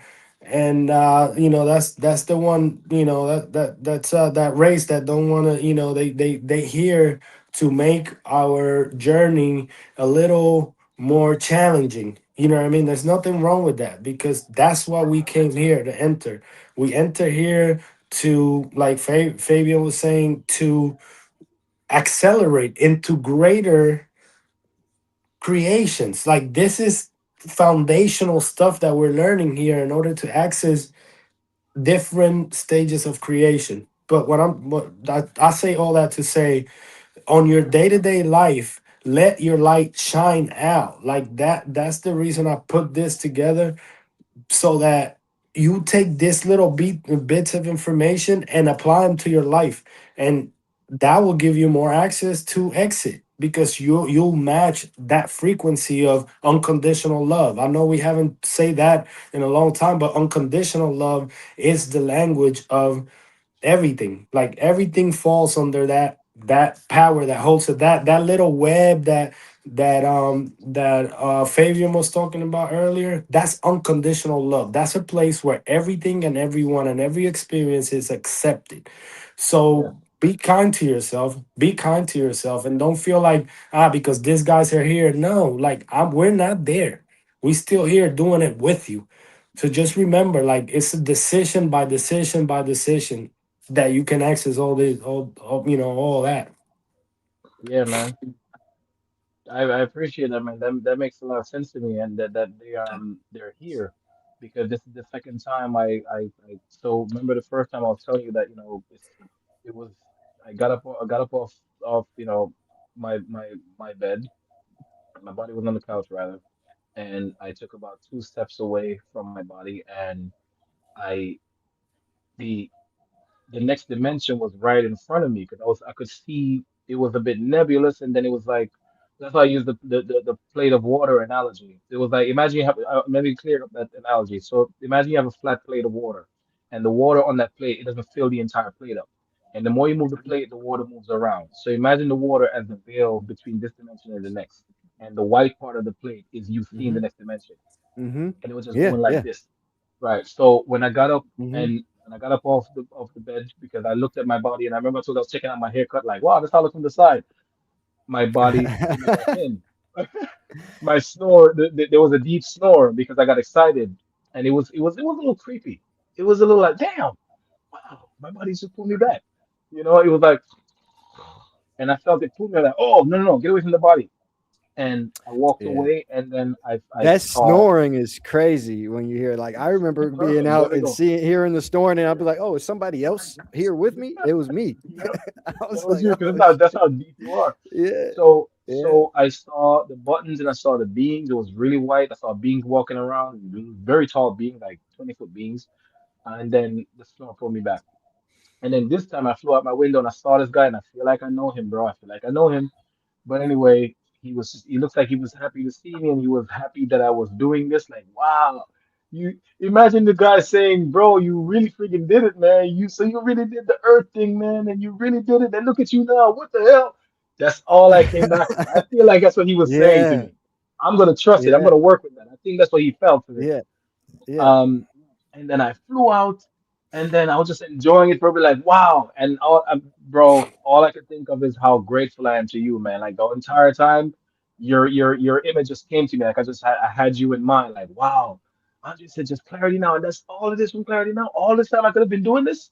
I could have had such fun. I could have been Yeah. so far away. I'm not gonna do what you guys do. I'm not going on to no Antarctica. I'm not doing it. I don't care about any of that. I like to access my own records. I want to access why I came here, Yeah. and I want to get the hell on out. I don't care about none of After a that. while, your desires start to get away from this earth. Like, all right, you Yeah, understand yeah. all this shit's going on. It's like I don't even care about that. You know it's Yeah, because I've happening. been around for a You while. just I've been around for a long yeah, time, and I have the soul that I am. And this is not ego. This is really yeah. authenticity. Okay, because ego is not a bad thing. People like to bash the ego. The ego is self. The ego is there to protect you. Also, sometimes it's just Ego a ego spectrum, can and be a it could be bad thing bad, out and it here could for be sure. really I've bad, and it could be experienced that. Yeah, right. But but yeah, but there's a sweet it's not spot where all. you have Yeah, self-respect. Exactly. It's a yeah. spectrum, so it's not a you have a healthy level of ego also. That's why we take showers. That's Hmm. why we brush our teeth. That's ego. You know. So Hmm. anyway, so bro, I got up into the just enjoying it, and I got out, and I'm like, wow, I could have been doing so much. And man, so you know what? All right, I'm gonna enjoy this. I'm gonna floor around a little bit, look at the ship, look at all the stuff, and it's like, wow, what's going on here? So this ship is parked right in this area now in the next dimension, but it's in this as far as coordinates, where on Earth, it's just around this area that it's in. It's here because it's my second time seeing it here, and I hear it very loudly. So that's for sure. I can confirm that. And then the next day now, the next OBE I had now, um, I'm lying here. I like to go back to the moment, right? Because this is just how it flows through me, right? Because the memory's fresh, but when I go back there, I can. And Hmm. I'm getting out, and this was so beautiful, man. My higher self was talking to me. He count me down, and when it count me down, your face came back again. The way he counted me down, it was like you were there with him, right? Because so how I can talk about this now that I have a handle on it. It was the confidence that came from what you told me that I can do. So I had you in mind because you play a part in that. Because anybody gets in your field and contribute to anything, they're part of they're a Yeah. part of your story now. So you were there, and Hmm. you're a very big part of my process also. I'll tell you about that in a DM. I'm not gonna talk about it now until I'm sure what I'm seeing. So I saw you come in, and you were there, and my higher self was there. My higher self said to me, "You're ready." Damn, goosebumps. He said, "You're ready." Oh man, damn it. Yo, listen. The way he said you're ready, it's that you can imagine. It's as if I was gonna. It's as if I was gonna go to war, and I'm the last man standing, and I'm gonna do. I either make it or break it, and that's the. And it was like the entire universe was sitting at the edge of their seat, watching me do this thing. Like he's about to do it. And I'm like, wow, okay, y'all trusted me. I feel important. Y'all really think I can do this? And the confidence that came over when you popped in, you came in to remind me of the confidence that I had 2 days ago. And yo, this is it. You're gonna go further this time. That's what your spirit came in to say. You're gonna go further this time because you know you can do it now. And you were there, and my heart calmed me Hmm. down. He said, "You're ready. Like you're ready now. Like you're ready." And it was like a you're ready kind of like the you're ready was like you got this.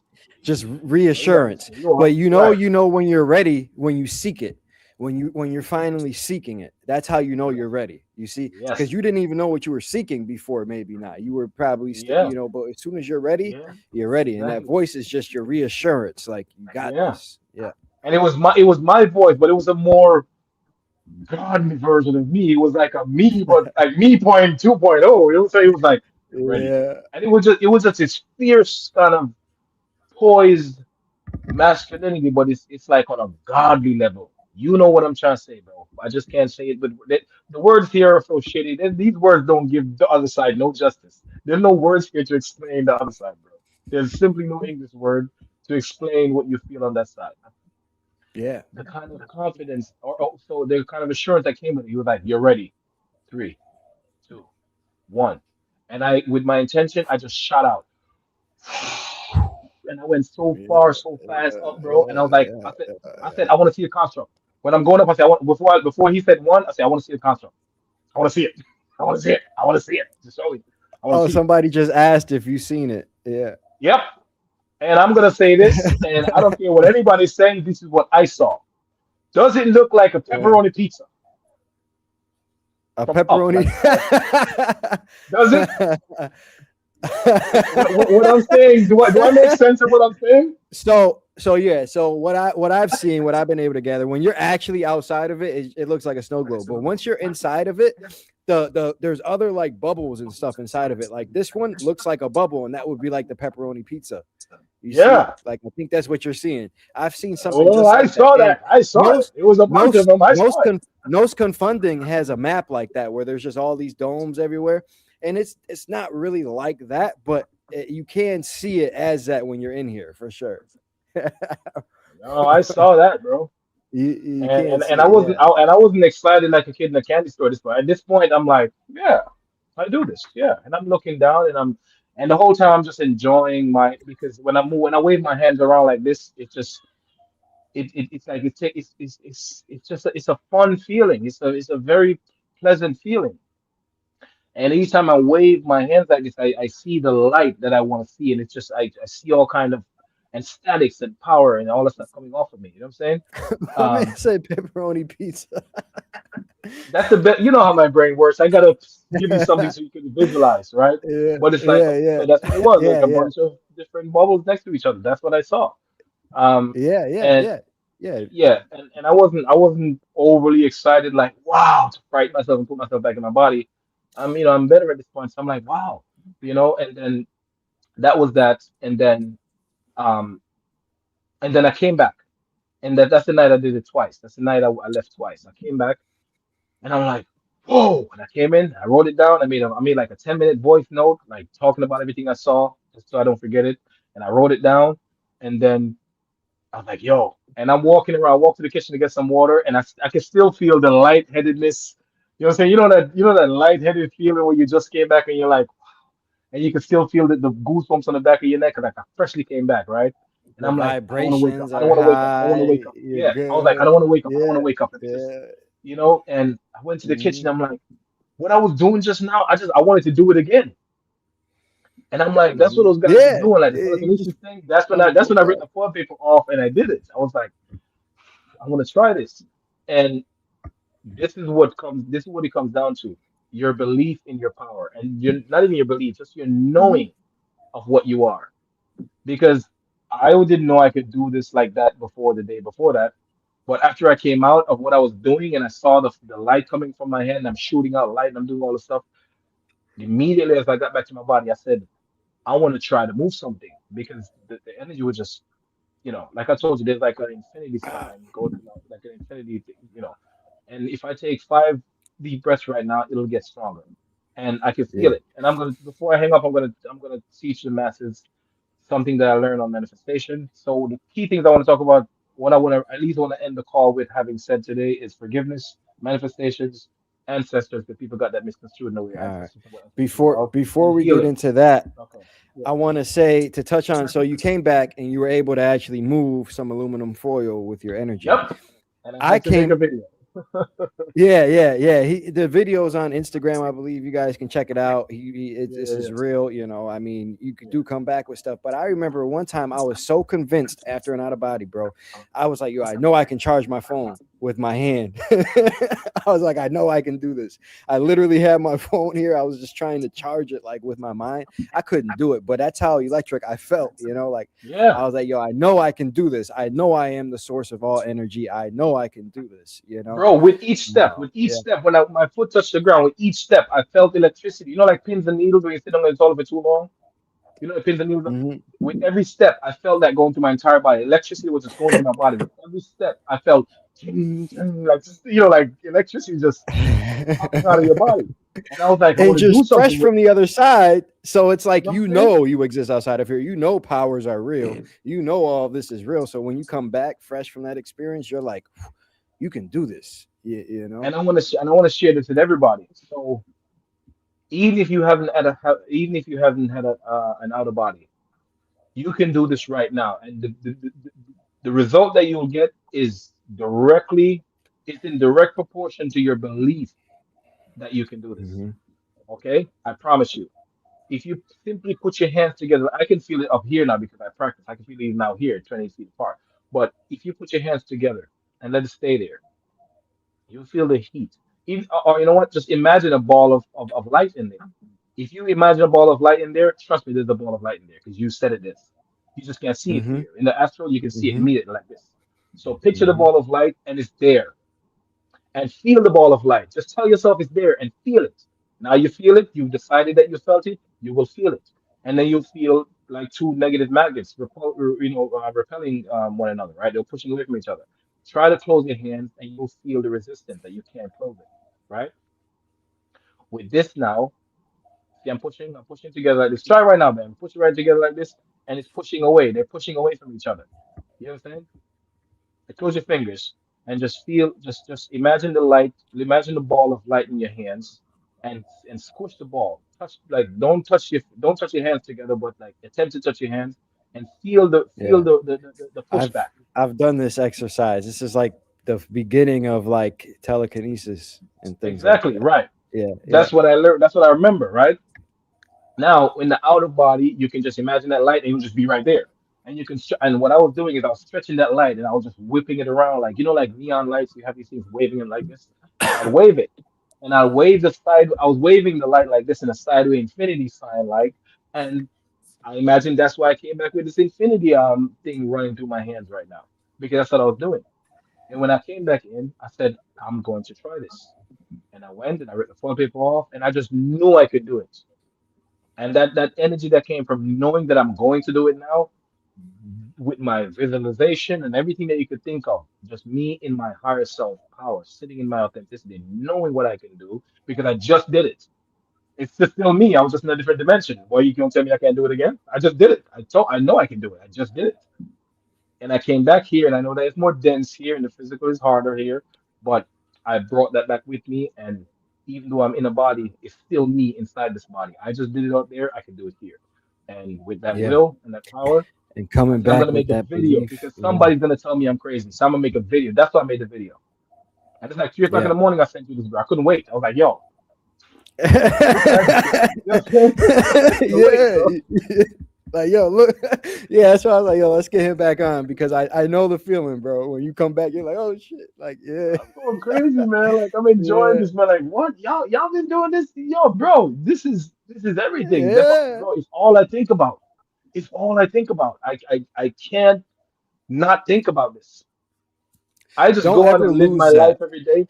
Huh? Because the moment don't ever lose that interest or that curiosity in this because the moment you do things will start to slow down, but it's that curiosity and that will that makes these experiences so easy for you because like you're Yeah. excited, like it's and when you stay in this state it's so cool. And this is just the tip of the iceberg, bro. We can Word. literally bring back so many more abilities. The more out of body experiences you have, the longer you Yeah. are on the other side, the more you're taught. There's beings over there that can teach you how to manipulate time.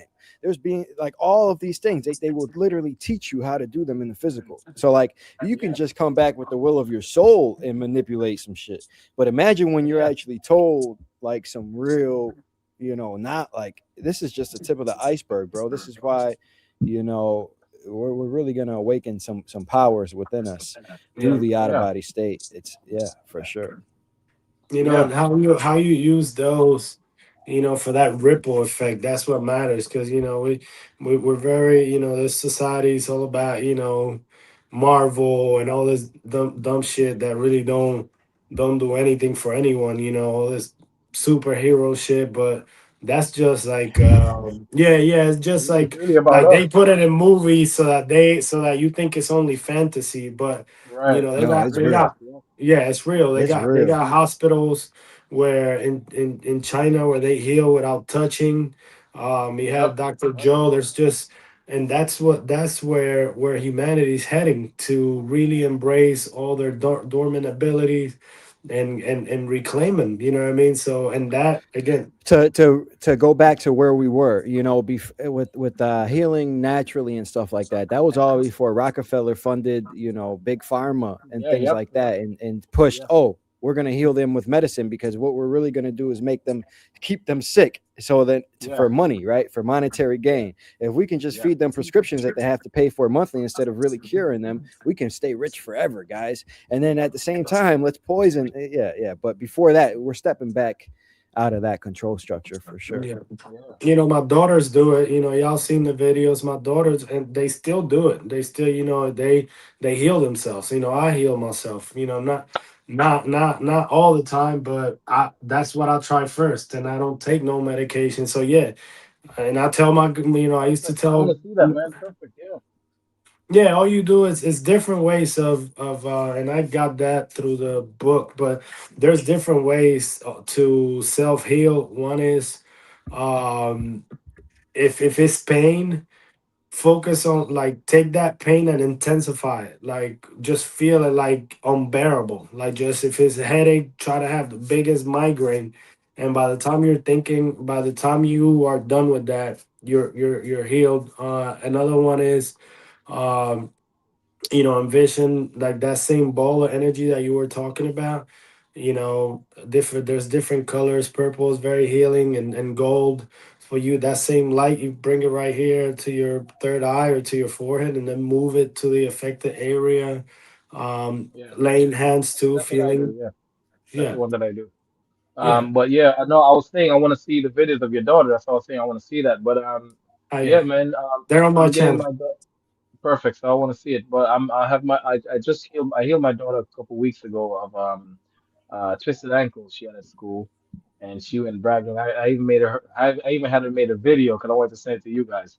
But I mean, I know you believe me, but you just want to tell some damn body. You know what I'm saying? Like this is just how exciting it is. And there's also this thing which I told you is light language frequency. Um, I don't really call it light language, but it's the same thing because it comes in physical and it comes in words also. But for me, it's movements, and I use it for anything. You just set your intention, and you can do whatever you want with it. And I even put my kids to sleep with it. And my daughter, she's been asking for that every evening. Like, could you do the thing and make me fall asleep again? And you pretty much and I clear the room. I clear everybody every night. I clear the room. I clear energy. There's sometimes the energy comes in here, and I can feel it because that's a part of my one of the gifts that I received was I'm clear sentient, as I told you guys. So if there's something comes in the house, let's say follow somebody in, I can feel it. I could feel it, um, and I'll just clear it and I'll get it out. And I would do that It's sometime at night. weird. It's weird that you bring that up, because I was thinking about how, one of the dormant abilities that we really possess, that is in us, is, empathy, being able to feel what others are feeling, and not from a, because I had to watch myself with that, because I really feel I'm pretty empathic. So I feel, like you said, the room or the people, and so now that I'm throwing that out there, be mindful what's yours and what isn't. So whenever you're feeling for Yeah, somebody, it's right. okay. Part of our design is to do it in community, do it together. So, Yes, part of part of this place, you got to play with compassion. Like, compassion is to be able to suffer together, and I'm not saying it in that, like suffering together, but be able to, feel for the other person. Like, even yeah, people that are in your life that are being a thorn on your side, when you yep, start being compassionate, you realize that, hey, they just not quite there yet, and I can meet them where they're at. So, let's that dormant ability of compassion. We, a lot of times, we're so focused on our own life, what we want and what we want to attain, that we forget that the people around us are also feeling, they're also going through life also. So us, that we have this understanding that we are spiritual beings, like, we could do that. We can put ourselves in someone else's shoes, and be empathetic, and that is a dormant ability, because when you look around, you see that not every most people are selfish, and all they care is about me first, me second, me third, but that yeah, lives within us. yeah. Mhm. Um, I mean, thankfully for me, I've always been very wealthy in empathy. That's one of the things that happened to me with the life path that I chose from all of the abuse and all of the neglect, it made me yearn for love and connection. And I always saw the good in everyone, even people who mean me harm. I always project my innocence onto them. And, of course, that makes you attract people who comes to use you sometime, because they think you're stupid. They don't realize that that's just empathy. That's just the inner child. That's the thing that Christ or Yeshua, the being that they call Christ, this is what he preached the most. He was like, you got to be childlike. This is how you live here. Be childlike. And I've never lost that. No matter what I've gone through, I Yeah, have as never. long as you I've have that always been able to perspective, maintain my innocence. I've yeah, always been a very your good innocent. I curiosity, will your never change that. innocence. Yeah. When I was a kid, I used to remember doing things like, let me just test reality. Like, I don't believe anything. Like, they say rain is coming from the clouds. I don't even believe that. There might be a man in the Yep. sky dropping buckets. Yep. So let me run from the front of my house to the back of my house and see if I can catch him. Like, I swear, I used to test reality like that. I used to be running from back and forth. My grandma would be like, Andre, what are you doing? I was like, I'm trying to catch Bro, God. bro, I'm telling you, that's the kind of kid I was, man. I'm telling you, I think I resonate. Yeah, Yeah, I resonate a lot with that, man. Like you guys are pretty much yeah, exactly how it was, bro. Like, I had to question everything, but yeah, empathy, like you said, man, it's really important. And sometimes us souls, especially souls who are more empathetic than others, um, sometimes you cave in on yourself and then you feel you have what I call the red pill rage. Sometimes you have outbursts and all these angers are justified. It's supposed to be justified because you have never been given the opportunity to feel anger because, at least for me, with all the stuff that I went through, I just cave in on myself and I just went into my lonely place and I would just go and be alone because y'all will never understand anyway. And I want to hate you so bad, but I understand why you're like that, and I can see the numbness behind your eyes. And I wish you just knew how much I care for you. Why do you do this to me? And I could just never make them get it. It's like you're talking to somebody and you'll talk for hours, giving them the same lesson, and they're like, yeah, yeah, yeah. yeah. And tomorrow they go Well, back and do the same thing again, like, yo, Now, an I just example, told you, I'll give you you know. guys an example. So, Bam, you know what I'm talking about. I won't say specifically what happened, but my dad did some pretty like unspeakable things. Like he did a pretty unspeakable thing. Now, I don't fault him for that because, right, I'll just say that. I won't fault him for that, but I understand that he has his own demons to work out. But and I have empathy for him. Like I understand, he may be hurt, going through some things, whatever. But I still love him, you see. But like daily communication and things like that, like I'm not communicating with him because there's just that barrier there. Like but if there was ever a time when he still needed me, like truly needed me, I'd be there for him. You know what I mean? If there was ever a time, because Yeah. that transcends any situation here on Earth. but Thank you. That's Thank an you. example. I was gonna ask you that question, so thank you. You yeah, answered that question for me really good. self love, it's also shows you boundaries, like, you know what I mean, like it's not just, I love you and I'm empathetic, I understand what you're doing and you're welcome to keep on doing it to me. No, love, yeah, love says, you Right, know what, right. enough of this. And it's people talking about anger, you were talking about anger, people in the comments talking about outbursts. My whole family's going through a lot. Like my wife and I, we separated and my kids are feeling the pain. I've been through the grief. I know somebody asked if I care to talk about my experience. So that's what's going on. We're letting a lot of the old out so that new can come in. But Hmm. Expressing um yourself. that you really act like, I tell my little one, she's like, she spent like 2 hours, like 2 weeks straight up sad, like nothing would make her happy. And she's telling us, me and mom, because me and mom, like, we're still good friends, we still support each other, like it's very amicable. We want to keep loving the household. She moved out, but I see the girls most days, almost every day. They come have dinner and breakfast here. Bottom line is, my kid was really sad, and I told her, I told her all, like, I kept telling her, cry, mama. Like, if you feel sad, Yeah, if you just feel it. cry. If you're angry, like, I don't stop him from arguing anymore, because that's what Fabian was talking about.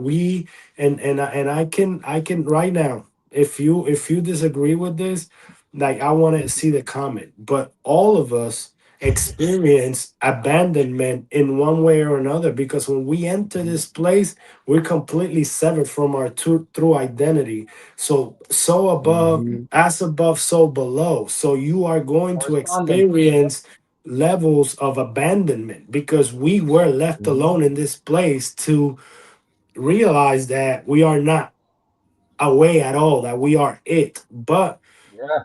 Yep. feel it, like whenever you're angry, like let that anger out, because anger brings change, sadness brings like cleansing, happy joy brings community and communion. Like all, every feeling has a purpose, you know.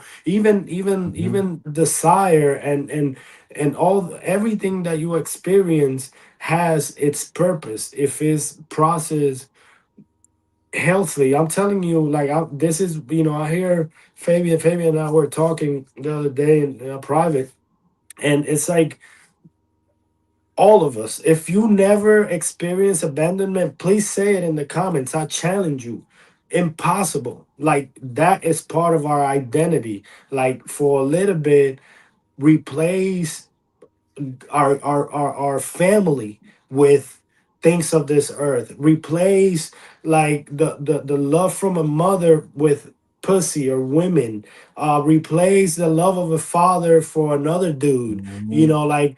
But like there are so many layers to that which we Hmm. miss. Like we do miss home. Like y'all know this, most of y'all are here because you miss home and you won the Yep. OBE You're looking for state. something. Yep. Yep. So Yep. allow, you know, because I always say this, but the bridge between that, those other realms and earth, is your emotions. You really have to understand that they're not there to move you, they're just there to guide you. You don't have to, like like Fabian was saying earlier, you don't have to follow it just because you feel it. No, it's there, and it's there to guide you, not to, it's the GPS, it's not the Yes. And actual yes. And wheel. yes. Yes. And I'll add this real quick, Bam. With that, what Bam just said, when you're feeling your avatar getting out of control, breath is the bridge between here and the other side. Breath is literally the sound of spirit, if I could put it in words. Breath is what will always bring you back home to self, back to light, right? When you feel anxiety or adrenaline or anything like that What pumping do they tell or you to do? They tell you to trying to breathe. Yeah. breathe, and Breathe. that's the Hmm. breath of life that Christ talked about, the breath. When you go into an OBE state, I have my own way of how I go into sleep paralysis as quick as I want to. I could do it the short way, or I could do it the quick way where I could just get sleepy really fast. And it's a certain amount of breathing or a way of breathing, but I do it and I get under like that. But the breath Say I it, is like bro. How do the you I do it? like the How do you do it? What's the breathing technique? Bam's name, 369, right? three six Yeah. nine. Oh. Yep. You take three rapid breaths, and you let it all out your lung, and then you do the same again for six. Oh my God. See, I'm getting the goosebump all over already, right?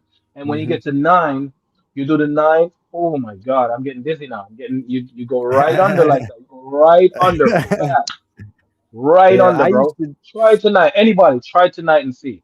And do it and you'll go right under. Or you can just do 25 deep, long breaths. You go in for 10 seconds, out for 10 seconds. Then you do slowly do 25 times, and you get to the same place. But That's the that first will time always I've bring you heard back. the 369 technique. I usually do the breathing technique, but 369 works for almost anything. I Yeah. used to I do didn't get the that from box anybody. That's something technique. I've been doing because I got into 6369. I started exploring. I'm like, what if I try a breathing technique that way? And it Yeah, works you for can me. try out Right. anything. Yeah, yeah, Right. yeah, So I didn't yeah, get for that from sure. It anybody. That's works just with something I did. everything. Yeah, yeah. I used to do the box technique where you breathe in for 4 seconds, hold it for Box four breathing. Yeah, seconds, yeah, breathe yeah, out yeah. for 4 seconds, hold it for four, and do that repeatedly. Perfect. That's the one that I like. It makes sense to me. It's rhythmic, cyclical, but yeah, any technique, 369, I might try that. I I am might try Yeah, that trying yeah. it. tonight. And Yeah. also, I have a gift for you guys too, man. This is just something. Couple. I have a depiction. I have a video footage of me merging with my higher self. and I want to show it to you guys. I'm not gonna put it publicly, but I'll show it to you guys. And it was I put myself in this state, and my face was all because it was all numb, and I opened that up, and I had my higher self come in and just pretty much just come in and sit on you, and just you wake up with a different kind of. It's like when you're in the OBE state, I feel like I'm stronger. You feel like you're in the Iron Man suit. You feel more confident. That's Um, awesome. but yeah, but I want to share the other story now, which is when we get into the forgiveness part, the other OBE I Yeah. had where I learned about forgiveness. But go ahead. Who me? I was just Oh, I gonna thought say you were yeah. gonna say Let's. something. Okay. Oh no, I was just gonna say yeah. I know you had some closing thoughts that you wanted to Yeah, get yeah, out that you wrote down that you wanted to be sure to say.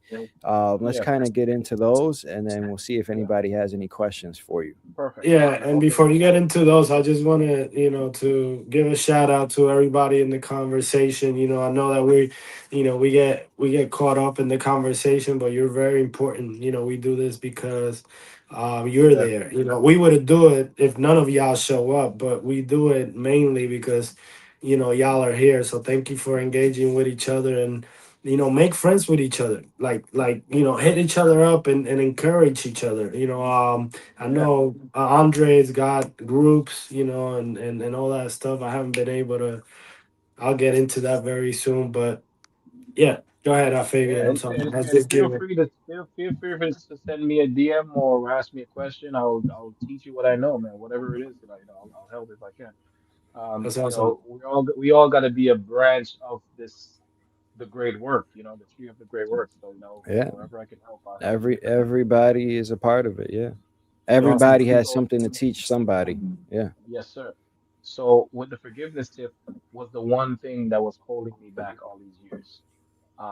And I got it. Remember, I told you one of my main reasons for getting into OBE was not only because I was just after projecting and flying around my entire childhood, but after my father died, I had the greatest incentive. I just wanted to see him again. And every single thing, like I told you, I planned this life, right? And it was perfect. The way it was planned, it was perfect. It worked out perfectly because here I am on your channel. Everything worked out perfectly because I came full circle and here I am. And now I woke up to my purpose, what I'm supposed to do. My purpose is to bring man back to God. Man meaning mankind, man and women, but mainly like the masculine, we have to heal that, right? And I figured all that out, and now it's time. But I lost my father at that point for a reason. And the forgiveness tip, the reason why I wasn't seeing Yeah, my father. Fabian, sorry to cut you off, but your mic is coming in a little low at times. I'm Oh, not really? sure. Yeah. I don't know. Oh, now you might be better. Do you have a How mic about or are you now? just using your headphones? Yeah, you're good No, I now. just got Yeah. my headphones. Okay. Um, uh, with for years I've been trying to connect with my dad, and I could just never see him.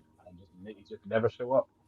And I used to ask him sometime, like, bro, just come into my dream or something, man. Damn, And I used to be mad, man, because I just at 7, bro, it was so painful. Even though I was 7, I was really a smart 7-year-old, as I told you. You could tell that I'm a very a unique kind of soul, right? But I've always been very intuitive and I'm very sensitive that way spiritually. I'm just, I knew a lot even at that age.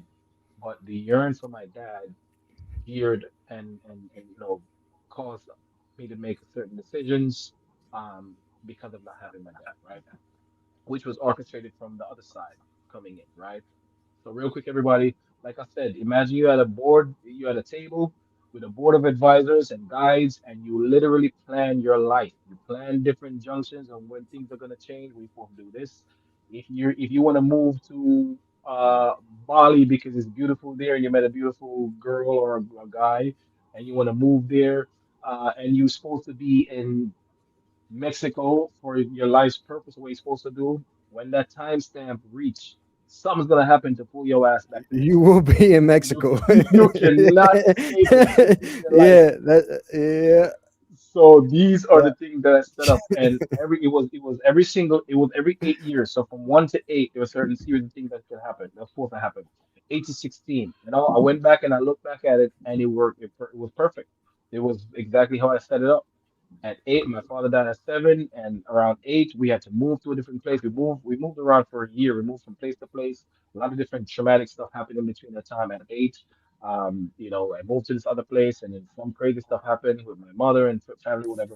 And then my mother met the new guy, and all that stuff happened. And from 8 to 16, I left Jamaica at 16 to come to New York. And from 16 to 24, I went through a series of trauma, homelessness, um, uh, all the things that you could think of. I was signed to a record label at one point. I was a musician. I did a lot of things, went on tour, did a whole lot of stuff, and learned some lessons from that with some souls that I came in to hash out some contracts with.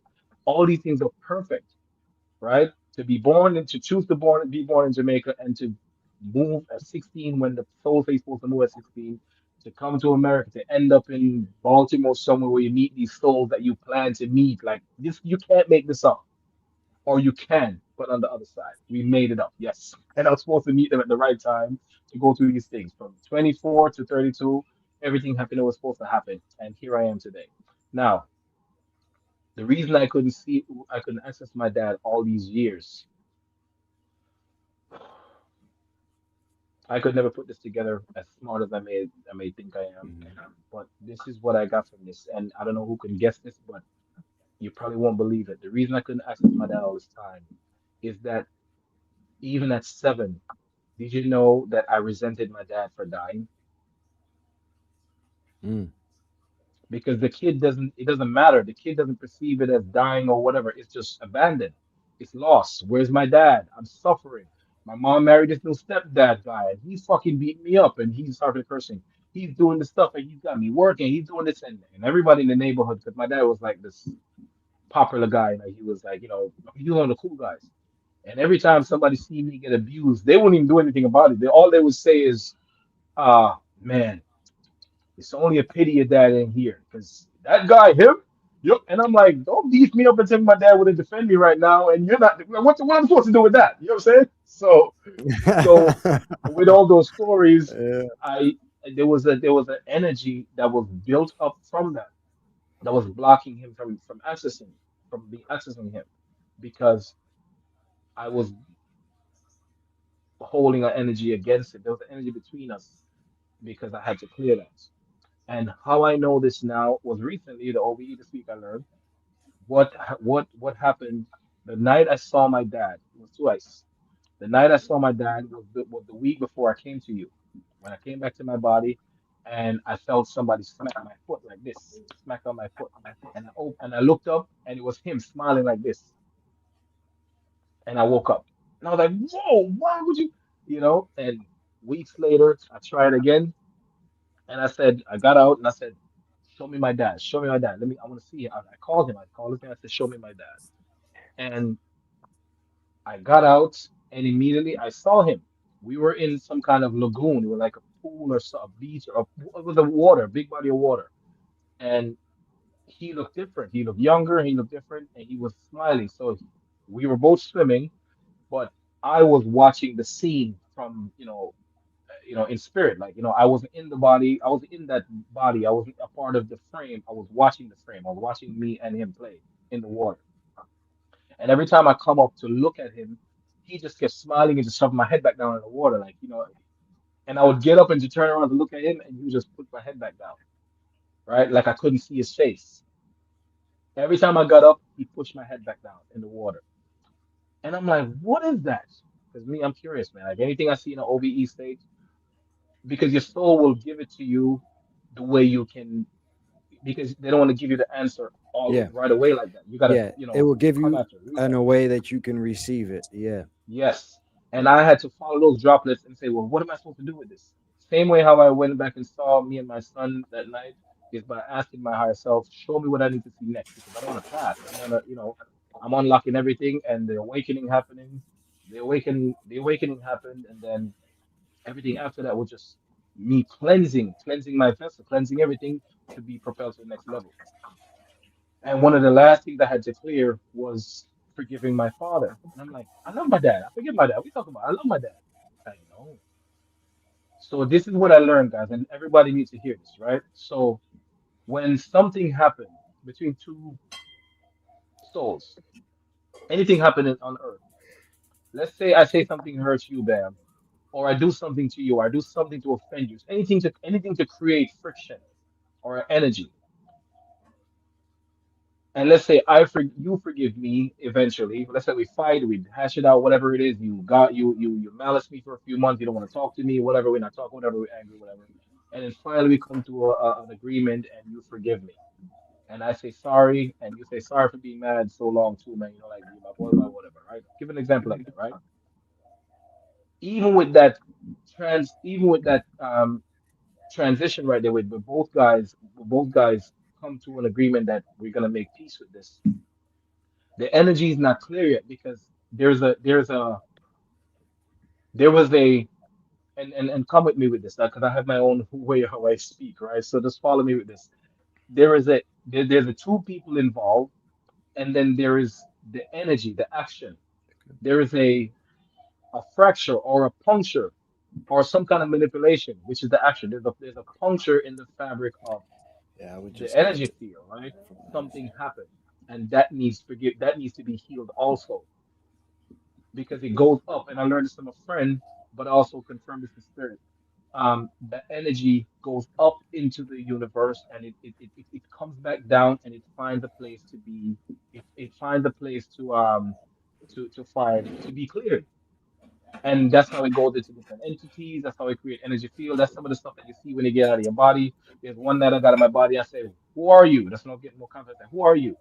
And it showed me. It showed me. It said, I'm your fear of airplanes." What? You're what? My fear of airplanes. yeah, Yo, airplane. yeah. yeah. And it was a being in the room, but it was the energy that I created, and it gave it a character. I gave it a character. I dressed it up. I made it black or whatever. I made it in a suit. I gave it a suit that makes sense to me. Maybe I saw a Wish movie before, and I saw which one I was going to tell you the story before, but I'll leave that for now. But it says, I'm your fear of airplanes, yeah. right? So we create these different energies. So the forgiveness is for both people. I forgive you, you forgive me, and then Hmm.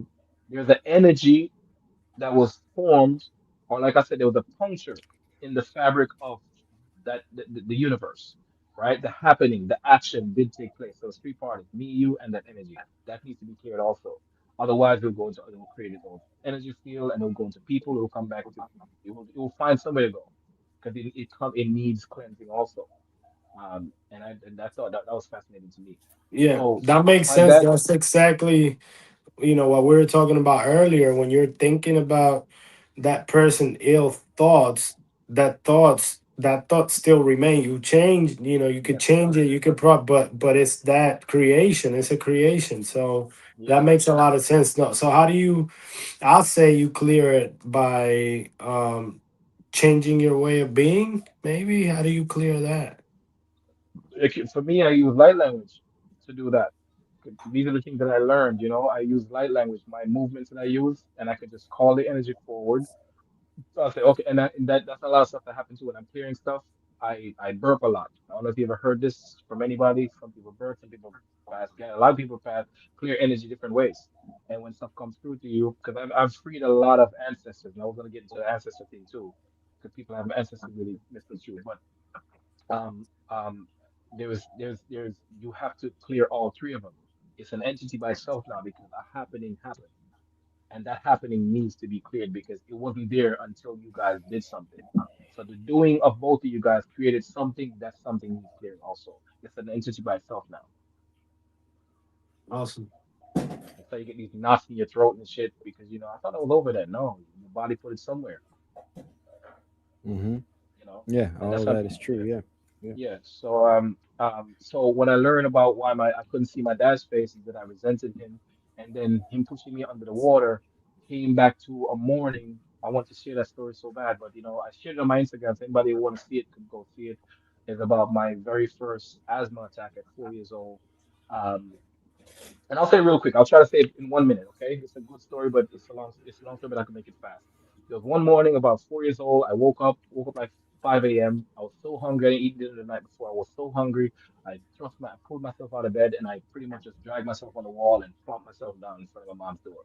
With the with the strength that I could muster, I said, "Mommy," and I called her with the weak as hell calling her. I'm hungry. And she said, "I'll be there soon." She's like, Miss soon come. In Jamaica, Miss soon come could be anywhere from 5 minutes Soon to an come. hour. I'm not, Man, it you could be anywhere, right? And she probably just thought I was being a baby. I just thought I was just being a child, like, I just need my mom, whatever. But it was frightening. I thought I was dying. I thought I was dying. I never felt hunger like that before. I thought I was dying. And I'm four. Mhm. Remember that? I'm four. She didn't come quick enough because I was dying, right?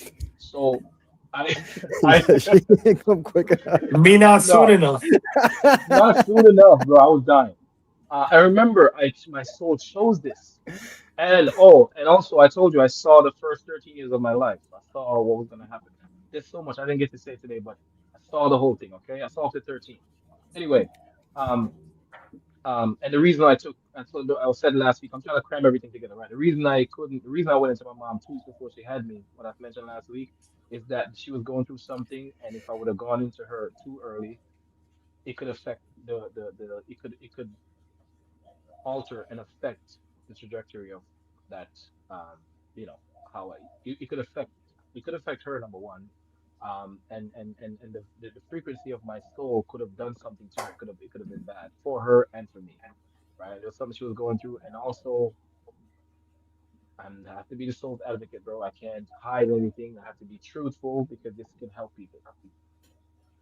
I can't speak for her, but what I can say is I don't think she wanted the pregnancy for her own reasons, because she's a soul also. She's a victim also. She wasn't raised either. She didn't get love also. She's also, everyone is a victim in this thing, guys. As far as the human experience goes, they're not knowing that you're a god in this world here. Every victim is justified in their own right. Something happened to me, bro. You can't tell me I'm not fulfilling it, because that's where they are. And we who know more have to just live accordingly and just, give forgiveness. But she has her own right to feel the way she did, but she didn't want the pregnancy, and that's why. But anyway, so a lot of this stuff come in, it blocked the amount of empathy I would receive, and certain things happen where I was supposed to be left out to feel abandoned because it was supposed to be for the greater good of my soul. So it's okay.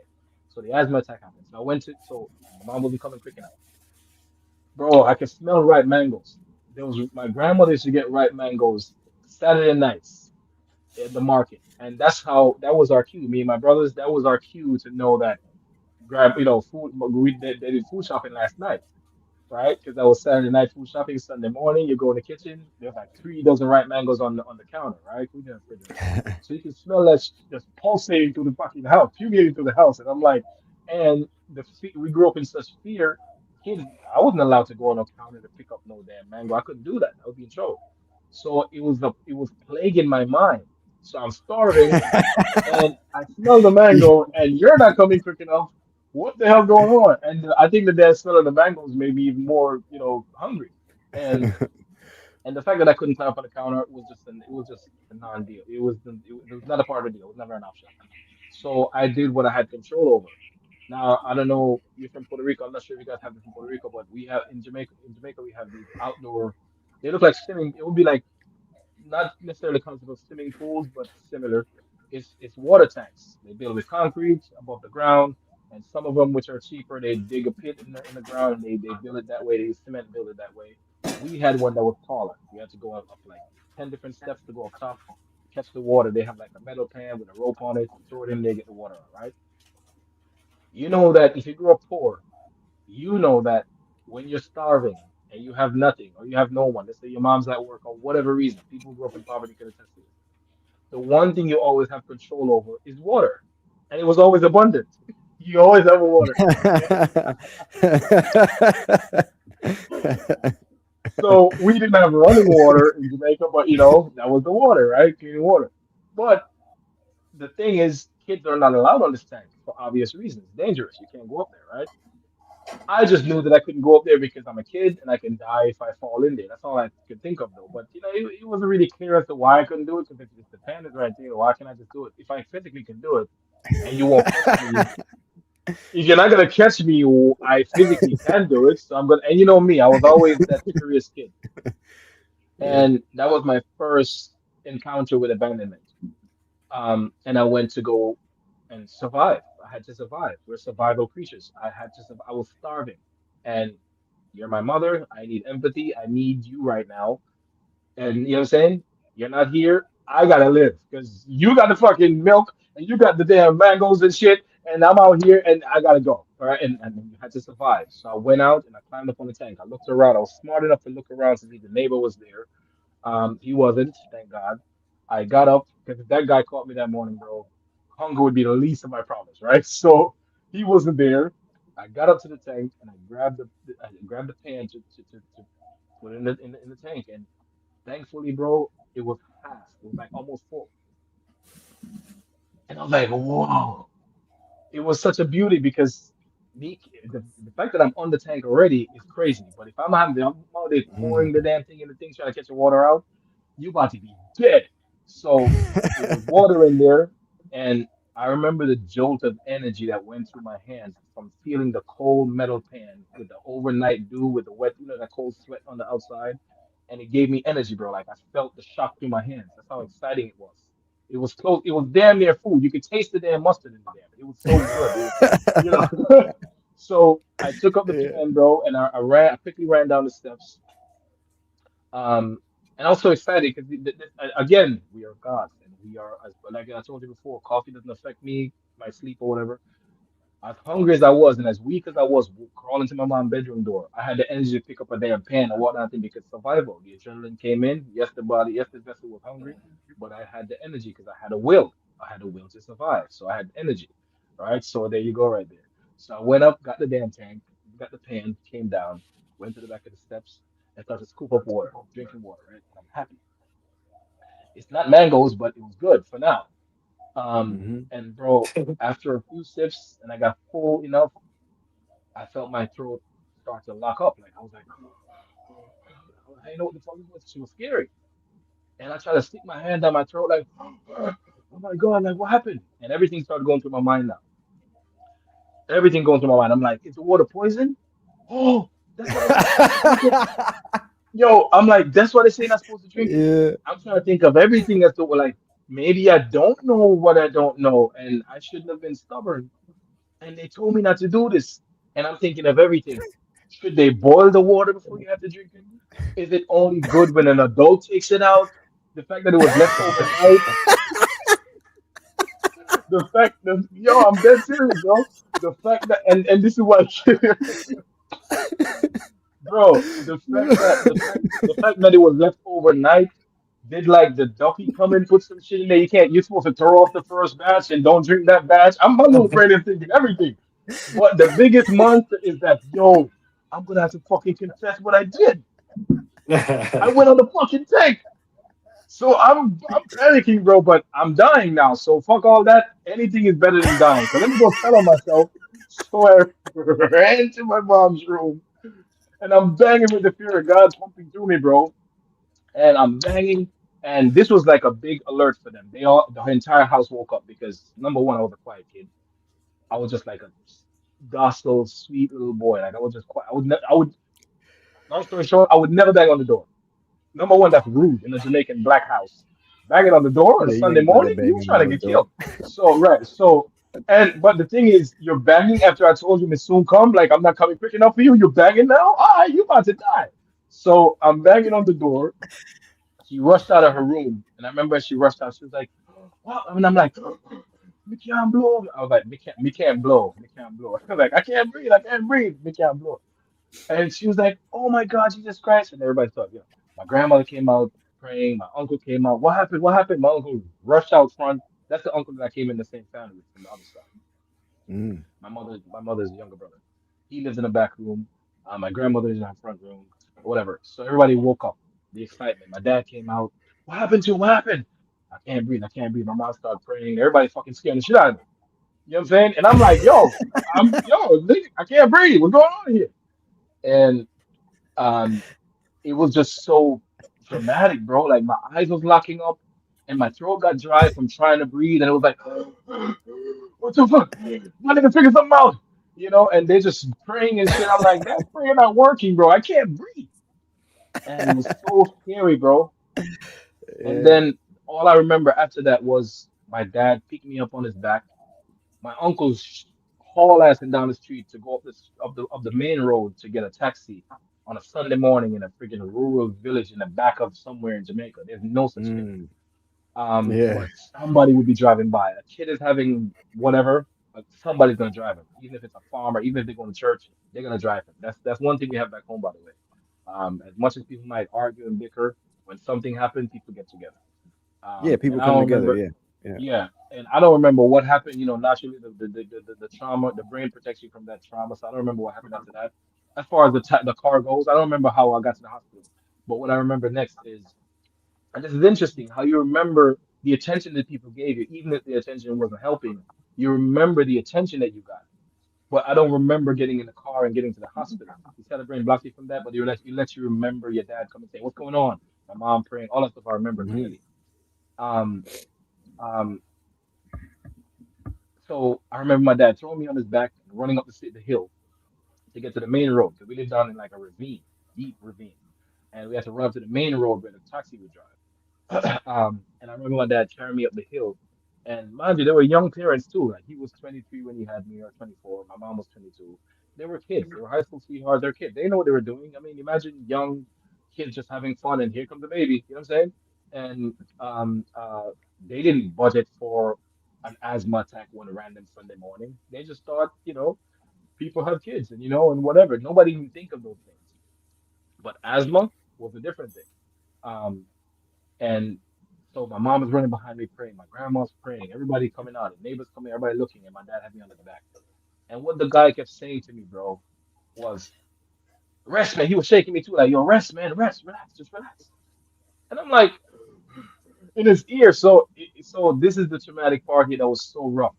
And this make a lot of people cry, but don't cry because this was what the soul shows. Okay, so imagine a 4-year-old. I'm on his back and I'm in his ear, right, breathing heavily. He's telling me to relax. I imagine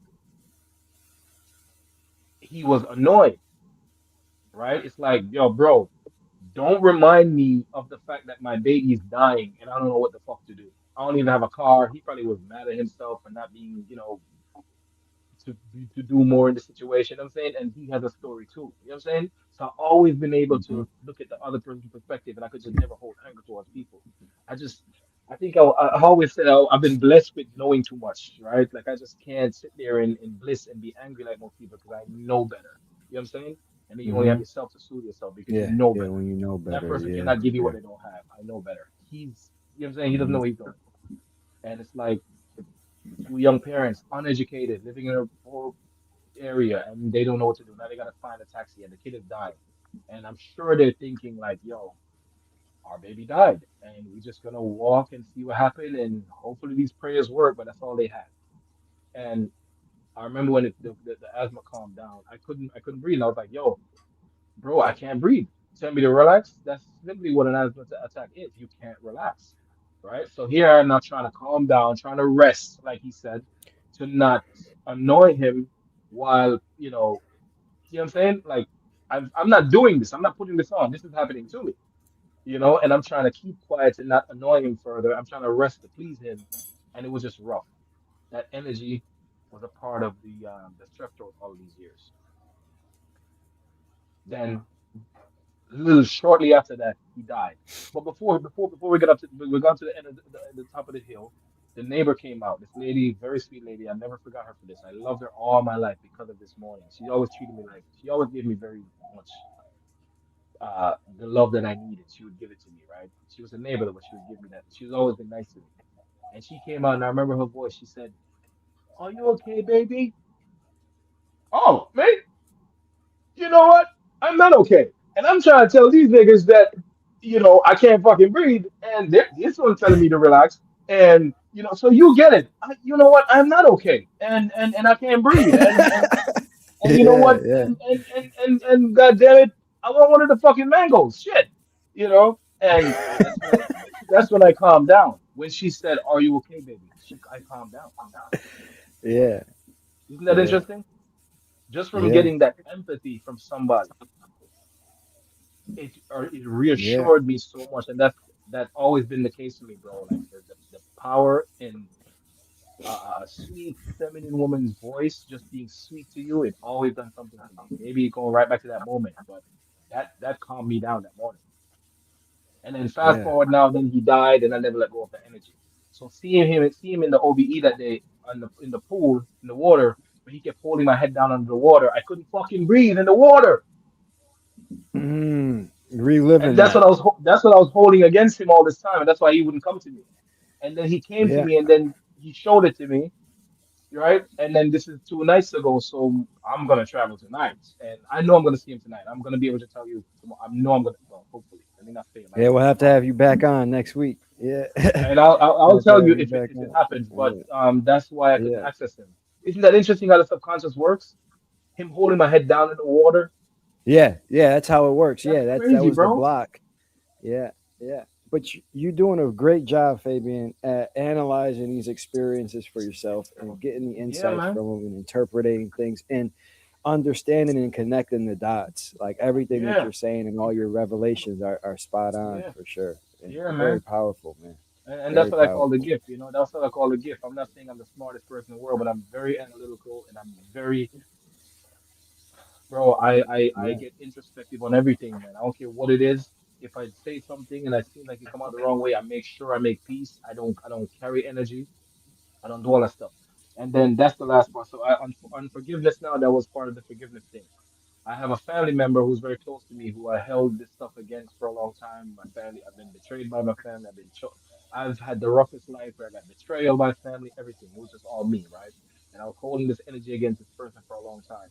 One day I got in the OVE and I got caught up and I went up just like I went up with this being the other night. And I saw this person on the other side. And I loved her on the other side, and she loved me too. But I'm mad at her down here. But all of the madness got away when I got up there, and she was when she brought me in front of her, and I felt her love, and we were fine, we were good on the other side. So that's when I realized, no, we made these different contracts to come down here, and I'm gonna be this toxic sister or brother for you in order for you to wake up. We did this together, and when I was coming back to my body, she kept laughing. And the more I come back down through the veil, come back down to earth, to come back down to this dimension here, the ego starts to set back in. And I remember being Mhm. mad, like, stop fucking laughing. And she kept laughing, like, you know what I'm saying? And she kept laughing. Yeah, And as soon as I got back to my body, I was on the couch. As soon as I got back to my body, guess who called me in that moment? As soon as I got back to my body, like, her. the phone started ringing. That was her. Yeah, yeah, because and that this happens more often than not. So oftentimes, if you hear from somebody that you haven't called for a long time, it's because you guys were just met in the astral, and you guys were like you guys are thinking of each There other. we go. So That's what I that's thought. why There you we come go. on and call it. That's 100% true, Yeah. 100% Yeah, facts. Yeah. man. Yeah, and I'm gonna wrap up with the last one. I think I spoke of healing already because Bam covered it already with the put in the light. That's how I healed the strep throat, the last strep throat I had. That's how I healed it. I got out my body. I got about 6 inches above my body. That's when I was afraid to leave the room. I did the healing all that year. I learned how to heal. I learned how to do everything. Yeah, that's when I learned how to heal. Just floating above And your body. You don't even got to go just nowhere. Let right me just here. float. If anything, I'm out of here. So I was above my body about this. I was about this much above my body, and I would imagine this big ball of light and I'll put it on my throat and I'll heal it. I would go back and forth, the heat, back and forth, and then I'll slide back down to my body and then I'll swallow. I was like, okay, 80% of it's gone. Okay, over here. And I got back out again and I put it like over here and I go back inside and I swallow, it's gone. And that's what I did okay, that's how I did the healing. And I came back and I did the same for here. And then now the ancestor part, which I'm going to wrap up and I won't take more than 3 minutes to wrap it up. The ancestor thing, people look at ancestors, they put the role of parent onto this being that they call God. They call him Father, and they put a role of Mhm, parent on this being. And in order mhm, for them to feel safe in their body, because for mhm, me, woe is me, I know God, no son, not me, no son. Right? Okay. Same thing mhm, for ancestors. They just want something to believe in, so they keep outsourcing their power. And the funny thing mhm, about ancestors, guys, everyone watching, not all ancestors are for your greater good. A lot of ancestors that a lot of people who were lost in this matrix here who died in their ignorance, they still they're have still lost. the jealousy, they still have jealousy and they still have stuff. And Yeah. I had a lot of ancestors that was jealous of me following me around. So ancestors not always, not saying it's us against them, because it's not us against them. I'm just saying they died in their ignorance and not knowing that they are God, and they think that they died in lack, and they want these things that they didn't accomplish, they will envy you who just came in the bloodline for it, and they'll follow you around with that. Because I had some uncles that I had to clear. I cleared like at least 800 to 1,000 ancestors. And I'll tell you next time how I did it. I'll tell you a little bit now, but I'll tell you next time how I did all of it. And this was a few days after the Kundalini. I saw them come in front of me. There's one come up like this, and they would come through me and they will use my avatar to cry. They will use me to cry. And the crying came out like warm liquid light, and it came out of my solar plex here. It literally felt like it was hot water pouring out of me. And they'll come and they'll cry through. When they come to cry through, it will feel like a vomit. You know when like you're hurling, like you're gagging to vomit, and that's in your stomach. That's how it Mm-hmm. felt. And it was like, and I barf it out, and they'll come and they'll cry through me, right? And then I was taken from this place and then back to Jamaica where I was, and I'm flying down the streets, and our main street when the taxi came that morning, our main street in my community was paved off with plastic or some kind of plastic, and on the street was one person by our old house was this uncle that I came in this lifetime with, and what he was doing, you know what he was doing? I brought all of these ancestors' griefs and everything that they did in those lifetimes. I told you they discovered the black magic thing, they hurt people, they do all kind of stuff with it. And I Mm-hmm. came in and they were stuck here because they had all these attachments. And I had them cry through me and I let it happen and I do it. And I brought this energy to them and I was taken by this being, the same being that showed me my birth. He took me down. No, I'm not gonna say it. I'll say it later. But he took me down and brought me down the street. I saw this. Our road was paved off with some kind of plastic. It looked, and this uncle was there rinsing these things that was coming out of me. Like right, he had a bun. He had a whole pile of them, like thousands, a pile of them. Right on his side that he was doing clearing energies, and I was going through the different parts of the world where these souls are, and I was getting their energy and bringing it to him, and he was purifying it or doing something to send them off back to the light. And when I got back to him with the last batch, I looked at him and he looked me in the eye. He was looking at me like this. And what I got from his look was, yeah, all of that, man, all of that. Like we both agree in that moment that we're doing it. We came here to do this, and we're clearing these different energies from this bloodline. Like all the stuff that they did, a part of our contract here was to clear those guys, right, and heal the stuff that was done to us also by the action that they created. And then he would take it and wash it, and I'll just pour it out, and the thing barfing out of me like it's pouring it out, pour all of this thing out, and then I came back to my body, and then 2 nights ago, this one last uncle came to me to ask me, you know, since you're the one that's doing this and you learn how to do this, could you help me too? And I'm like, yeah,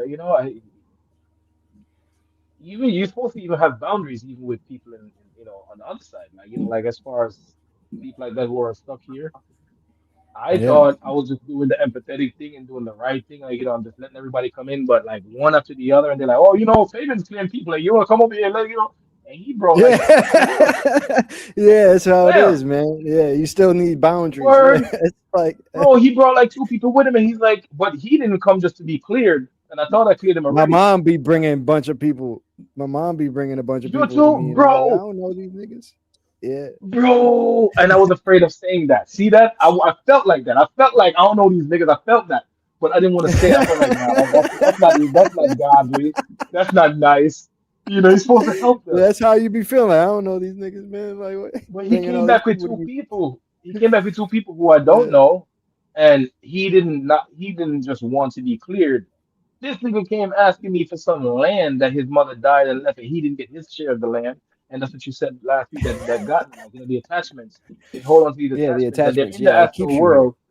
Yeah, they're in the astral world, and they think they're somehow confused as if they're still alive. Like, bro, what are you gonna do with land? What are you doing?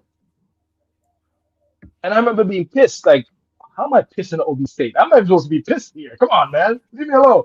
But he came to be cleared and he wanted me to do something. He's like, yo, you're really like one of the smartest one in our bloodline since, man. Like, could you just he didn't say those words, but that's the kind of vibe he gave me. Like, yo, you can do it. Come on, do it, man. Let's do this one last one. You know what I'm saying? Do this one. You know what I'm saying? Like you can do it. and he and so I'm like, I don't know what to do with that. So the person that he brought with him was this lady who, what I got from that was a great four great, so great grandmother of my fifth grade teacher, who was very instrumental in my life also. And she gave me a lot of trauma too. Her and my mother clashed all the time. There was ego clashing, and they put the most trauma onto me. This teacher, and and I thought it was her. And I'm like, what happened? Did she die? I didn't know she died. I thought she was from Jamaica. But she looked like her, but she looked older. And I'm like, when I lean into her energy to feel her, it wasn't her. It was a great grandmother. Four greats. So it was her. So four great grandmothers. That was her. And I knew her. And in the lifetime that I was here when I knew her, I really loved her. Right? So she said to me, she said, Mm. could you give me one of those hugs that you give? Because that's one of the things that I do now. Like part of the gift that was released to me. Like, I always say the gift that was released to me, right? Because Oh I'm a yeah, I high have to self. text. Yeah. So she said, could you give me one of those hugs that you give? Because a lot of ways how I heal people. When I meet you guys, you'll see it. Okay, I'll hug you, and you can literally feel my chakras heating up and moving around. You can physically feel it. And it's no bragging, nothing. This is just power that we all have. But that's one of the things that was open for me. Okay, and I would hug her, and I felt everything moving, and then I cleared her, and I sent her off, and we hugged, and we cried, and she left. And that's what I have to say right there about All right, ancestors. good, Fabian. All right, so well, I do have to wrap this up because the whole island is Yeah, shutting down tomorrow, and I have to get some things in order before then. But I'm happy that you touch on ancestors because a lot of people in the Caribbean and African cultures they do preach a lot about the ancestors and things like that. So yeah, I'm glad that you were able to give people some insight from direct experience with the ancestors. So that's very powerful. But while we wrap things up. If you guys have any questions for Fabian, feel free to drop them in, and we'll give him an opportunity to answer some of the questions. Um, if not, um, I will say, Fabian, you can reach out to him on his Instagram, The Soul's Advocate. He's very active on there. Um, so if you guys want to connect with him, that's a very good way. He's very active, very responsive. And I definitely want to say, Fabian, thank you so much for coming on, bro, and sharing your experiences. They're very powerful, very in alignment, and you Thank have you. your own perception of wisdom now, for sure. Yeah, yes, sir, thank for you, bro. sure. Yeah, and Bam, I love you as always, bro. You know, I love all you guys, man, and we'll definitely have to get us back together, us three again soon. Yes, Let sir. me know Yes, how sir. your Lova says bye, hi too, Bam. Hey, Lova. Yeah. Um, yeah, so I don't think somebody says thanks for all of your actions. Yes, sir. I don't think anybody has too many comments or questions for you at this Yes. time. Yeah. But so thank you guys, man. And I love you all. Bam, if you want to say your closing, If Yes. no one told you today that they love you, I love you. Yes. I Yes, love sir. that. And guys, I'm going live with Ryan Cropper this Friday at 7 p.m. Eastern Yeah, I Standard saw that. I Time. saw that. That'll be a Yeah. good one. Yeah. Yeah, that'll be a good one. You guys can tune in and watch. A lot of information will be there for sure. You got Um, Jeannie Yes, Dot sir. coming too next weekend, yeah, man. Jeannie Dot, me and Jeannie Dot, we're doing a presentation and Beyond the Don't Veil. You guys can don't miss come. that one. That's gonna be a banger.